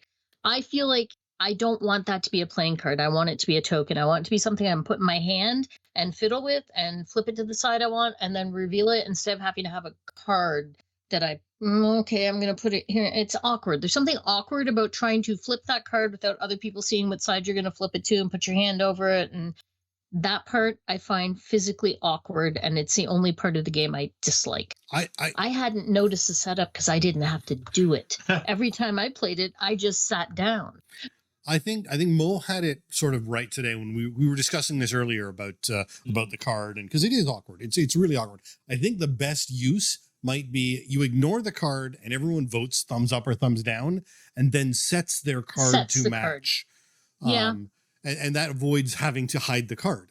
You just don't do it. The card's out and that's not your vote until you have set it to be your vote. And that's probably the better solution. A coin would also solve the problem, but I also understand why it's a card game and they just wanted cards and they didn't want to have other components. No, and I think you're right. I think that does fix it. The only other thing I'm going to mention is I think it's cute that the push cards are a goblin being pushed. That's true. So I already basically said it, but if you like push your luck games, just go buy this. Like it's in stores now. Go to your FLGS tomorrow, pick up a copy of Goats and Goblins. If you dig goblin games, goblin-y games where you're doing goblin-y things like backstabbing and squabbling and some negotiation, you're probably going to want this as well. It's going to be a go for you. Now, for those of you who don't like take that elements and negative player interactions in games, this is not for you. Yeah. It's also probably not going to appeal to anyone looking for strategic games. This is a silly push your luck game. Not quite a party game, but definitely not something with any weight where you're going to outgame your opponents through intricate skill. No, just not happening. I will say one of the parts that I enjoy about it as someone who does like heavier strategic games is it does not outstay its welcome. It is just super quick. So it's this light, silly push your luck thing that you just whiz through really quick and then go play a real game. Well, I think I heard a couple rumbles earlier, but we managed to make it through this review without a cave-in. So I think it's time for us to split up the treasure. Though, of course, the real winner here are all of the Push Your Luck fans out there, as you now have another great game you probably want to add to your collection. Earlier, Mo mentioned a bunch of his favorite Push Your Luck games. What are some of yours? For those of you that voted out on this delve, maybe you can pick yourself up some treasure of your own in the form of Bellhop merch. How about a new coffee mug, a baseball cap, a t-shirt, or a hoodie? Head over to tabletopbellhop.com/merch and check out our store.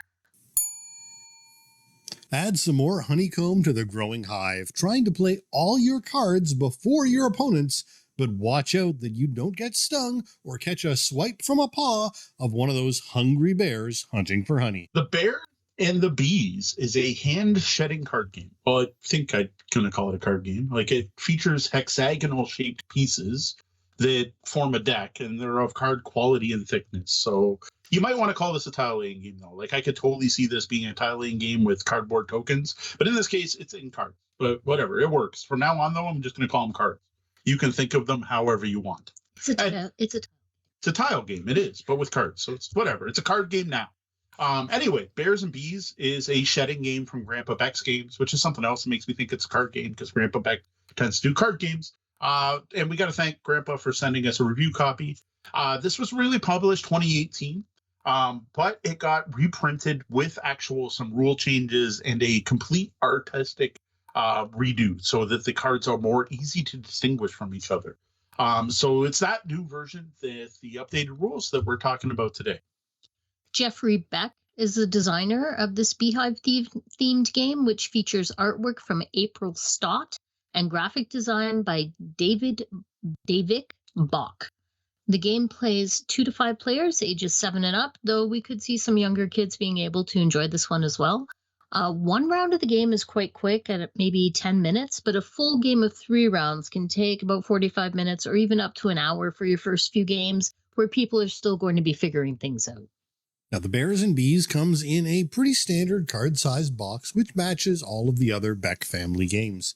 Inside, you get a stack of hexagonal cards, a clear and concise rule book, And of course, a Beck family recipe. The component quality here is rather good, though we do wish the honey, which is the wild color in the game, stuck out a bit more, as we have had more than one player, myself included, mistake it for yellow. Yeah, me too. Start a game with the bears and the bees by placing the queen bee card in the center of the table. Then shuffle the deck, add one card from the deck on top of the queen as an attached to the queen. Note, if you draw a non-honeycomb card, you just discard it in this case, and then keep drawing until you get a honeycomb. Then deal a hand of cards to every player. If you're playing with 2 or 3 players, you get 9 cards. If you're playing with more, you get 8 cards. Most cards are honeycomb cards, and those feature patterns of colors on each of their 6 sides. You're also going to find drone cards, which feature art showing multiple bees on them and have half of their sides showing honey, which is the wild card, and the other sides showing one of the 5 colors. The worker bees, those tiles feature a single bee on a flower for artwork and have a different color on each side, including one wild side. Flowers, on the other hand, just show a flower graphic and have a single color on all 6 sides. And finally, there are 3 bear cards, each showing a different bear, and those have no colors on their sides. Now, on a player's turn, they must play 1 card, and the card played must match face-to-face at least 2 sides already in play, and must match on all of the sides which are touching another face. Honeycombs and drones just add to the growing hive. When you play a worker bee, you get to choose another player to draw a card. If you place a flower, all other players draw a card. And placing a bear, which must be next to at least 1 honey spot, lets you give one of your cards to your opponent. Once placed, no further cards may touch a bear. If you legally can't place a card, you then instead draw a card from your deck, kind of a miss your turn kind of thing.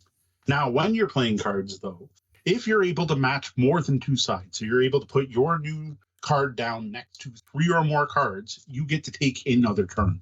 You're getting to play another card or getting to draw if you don't have anything to play.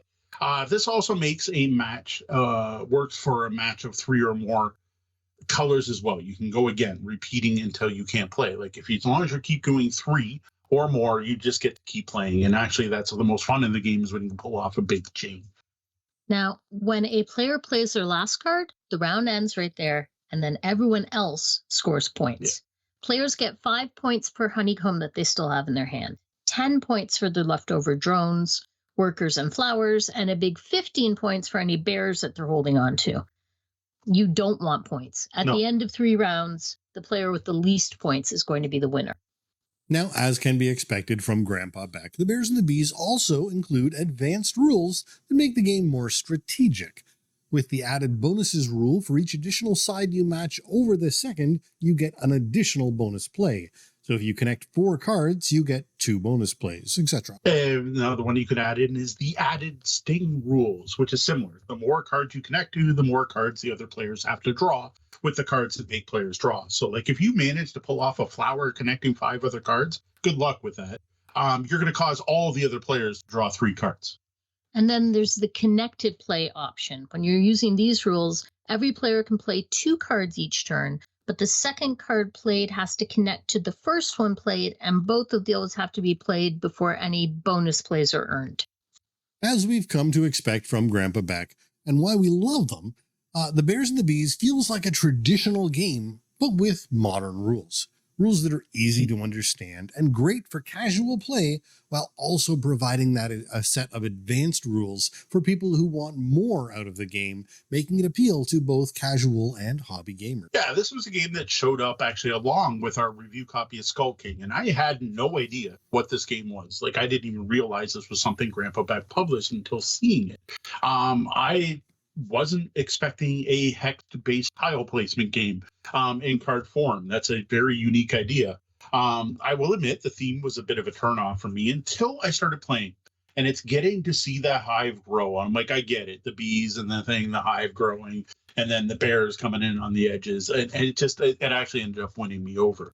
But then what really hooked me, though, was that gameplay. Because this is just a nice mix of take that nastiness and tactical play of trying to find your spot, but also rewarding strategy where you can rearrange the cards in your hand so you can set up those big chains of multiple moves, as long as everyone else doesn't mess with your spot. which also that is a big part of this game, is getting frustrated when someone takes your spot.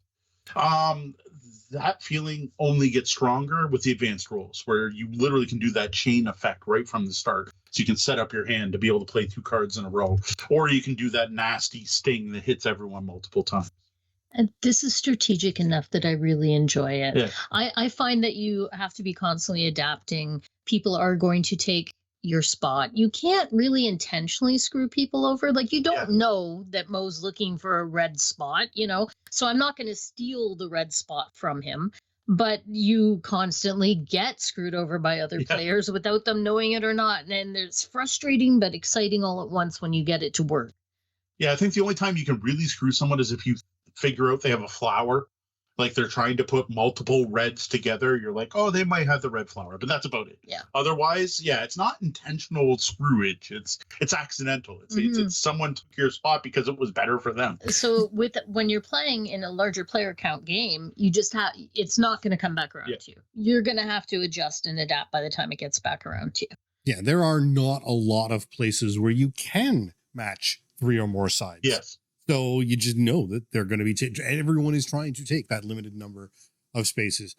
For me, what this theme really fell in line with what I have come to learn to expect from Grandpa Beck games. And I'm really liking it. Again, as the lighter gamer in this group, these games are really hitting with the beer and pretzels levels for me, with advanced rules, keeping it from getting too yawn inducing for heavier gamers who want a bit more strategy involved. This is the kind of game I absolutely would have played with my kids every morning before school. Like, this is absolutely that kind of game. It is the perfect lightweight family game. And it is exactly what I expect from Grandpa Beck. Like, you're like, oh, this is a Grandpa Beck game. And we sat down and played it and went, sure is. Yep. It's a Grandpa Beck game. Yeah, I really like this game too. Like at first I thought it was as clever and thoroughly enjoyed playing. And it was one of those, I'm like, I think this is good. But then, like, every time I played it, I was like, no, this is really good. And then, like, next time I show it to someone else, and often I'll teach, this is the one's been pretty popular at our public play events, and I'll teach a new group the game, and I'm just like, no, this is like really good. Like, this is just a clever game. And it's interesting, because, like, I did like it, but it just kind of grew on me more, even though I liked it. And, like, this is popular with our Sunday night group and playing with our family. Both our kids enjoy this, and it's been great at our public play events. And so far, I don't think it's missed. I can't remember teaching it to a group and then being like, nah, that wasn't for us. Like, no. And instead, I find people end up liking it more than they think they're going to. It looks a little kiddie, maybe. And then they're like, oh, no, wait, this is actually. Yeah, exactly. And, like, I think every single person, I said, so how was it? They're like, oh, that's better than I thought. Yeah, I almost think that I need to start selling this as, hey, do you like Uno? I'm going to show you a game that's better. Like, this is, because it is a card shedding game. Like, and this is the same, like, my kids liked to play Uno in the mornings before school sort of thing. And this is that same sort of vibe, but it's a better game. And I think you can sort of, trick people into playing this with the right, and because they'll like it, they'll thank you for it. And again, one of the things I do think that makes this work so well is that, like, it's take that, but it's not like super nasty take that. There's no +4 cards like in Uno, right? There's no skip a turn it back around, then you got to play +4, and I'm gonna break the actual rules and play 6 of them on you, right? Like, we recently played Cover Your Assets, which is another game from Grandpa Beck, where there is a ton of back and forth and backstabbing and screwing your neighbors, and intentionally, like, you can just be ruined in that game by the play of other players. It's not like that in the Bears and the Bees. Like, okay, you got to draw a couple extra cards. And to be honest, most of the time, like, people playing intelligently are just going to attack the point. Like, the most often asked question in that game: who has the least cards? How many cards do you have? Okay, you're winning. I make you draw cards. Which honestly, like, doesn't even feel mean. It's just part of the gameplay. And all it really does is just make the round go a little longer. Like you never get, like, destroyed. Even like the Deadlies, another Uno style game we play, where you can, like, just load someone up with cards. It doesn't matter as much in this. The attacking isn't directional. Really. But yes, you do pick who's going to. Right, but you're not, like I talked about earlier, you can't steal people's moves because you don't know what their moves are going to be. It's not vindictive, right? Yes. It's just good play. Now, I will admit, using the advanced rules can make things a little more nasty. So if you do prefer that more back and forth, more take that, more things, like drawing 3 cards or 4 is a big hit. in this game. Drawing 1 or 2 is not much. So yeah, use the advanced sting rules if you really want that nastiness in your game. And it's nice that you can do either. I find it so satisfying when you manage to play multiple cards Yeah, on one turn. It is just such a great feeling. Well, that was the double bell. That means our shift's coming to an end, and we're going to have to lock those lobby doors. Before we start locking things down, let's take a moment to thank some of our Tabletop Bellhop Patreon patrons, all of whom are awesome. Chris Leary, thank you. David Hutchinson, thank you, Dave. Gregory F. Thank you, Gregory. Matt Dawson, thanks to you, Matt. Diane T, thanks, Ma. Roger Malash. Thank you, Roger. Now, while we've hit the end of this podcast episode, you can always find us at tabletopbellhop.com. Be sure to subscribe on your podcatcher of choice and set us to auto-download to never miss an episode. While you're there, if you can, we'd love it if you left a review. And this is the part where I plead, please, please leave us a review. It would be awesome if you took a minute to leave a review wherever you're listening to this. If you're on one of the podcatchers that don't do reviews, because a bunch of them don't, then just sneak over to Apple and drop one for us on there. Thank you.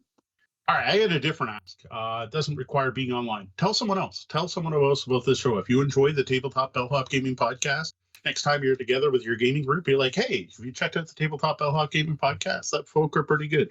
Or you're at a gaming event, be like, hey, go to tabletopbellhop.com. Check out what they need to do. Or if you hear someone ask a gaming question you don't know the answer to, point them our way. That would be awesome. Well, that's all for us tonight. For the Tabletop Bellhop Gaming Podcast, I'm Sean. I'm Deanna. I'm Mo. Thank you. And Game Game on. on.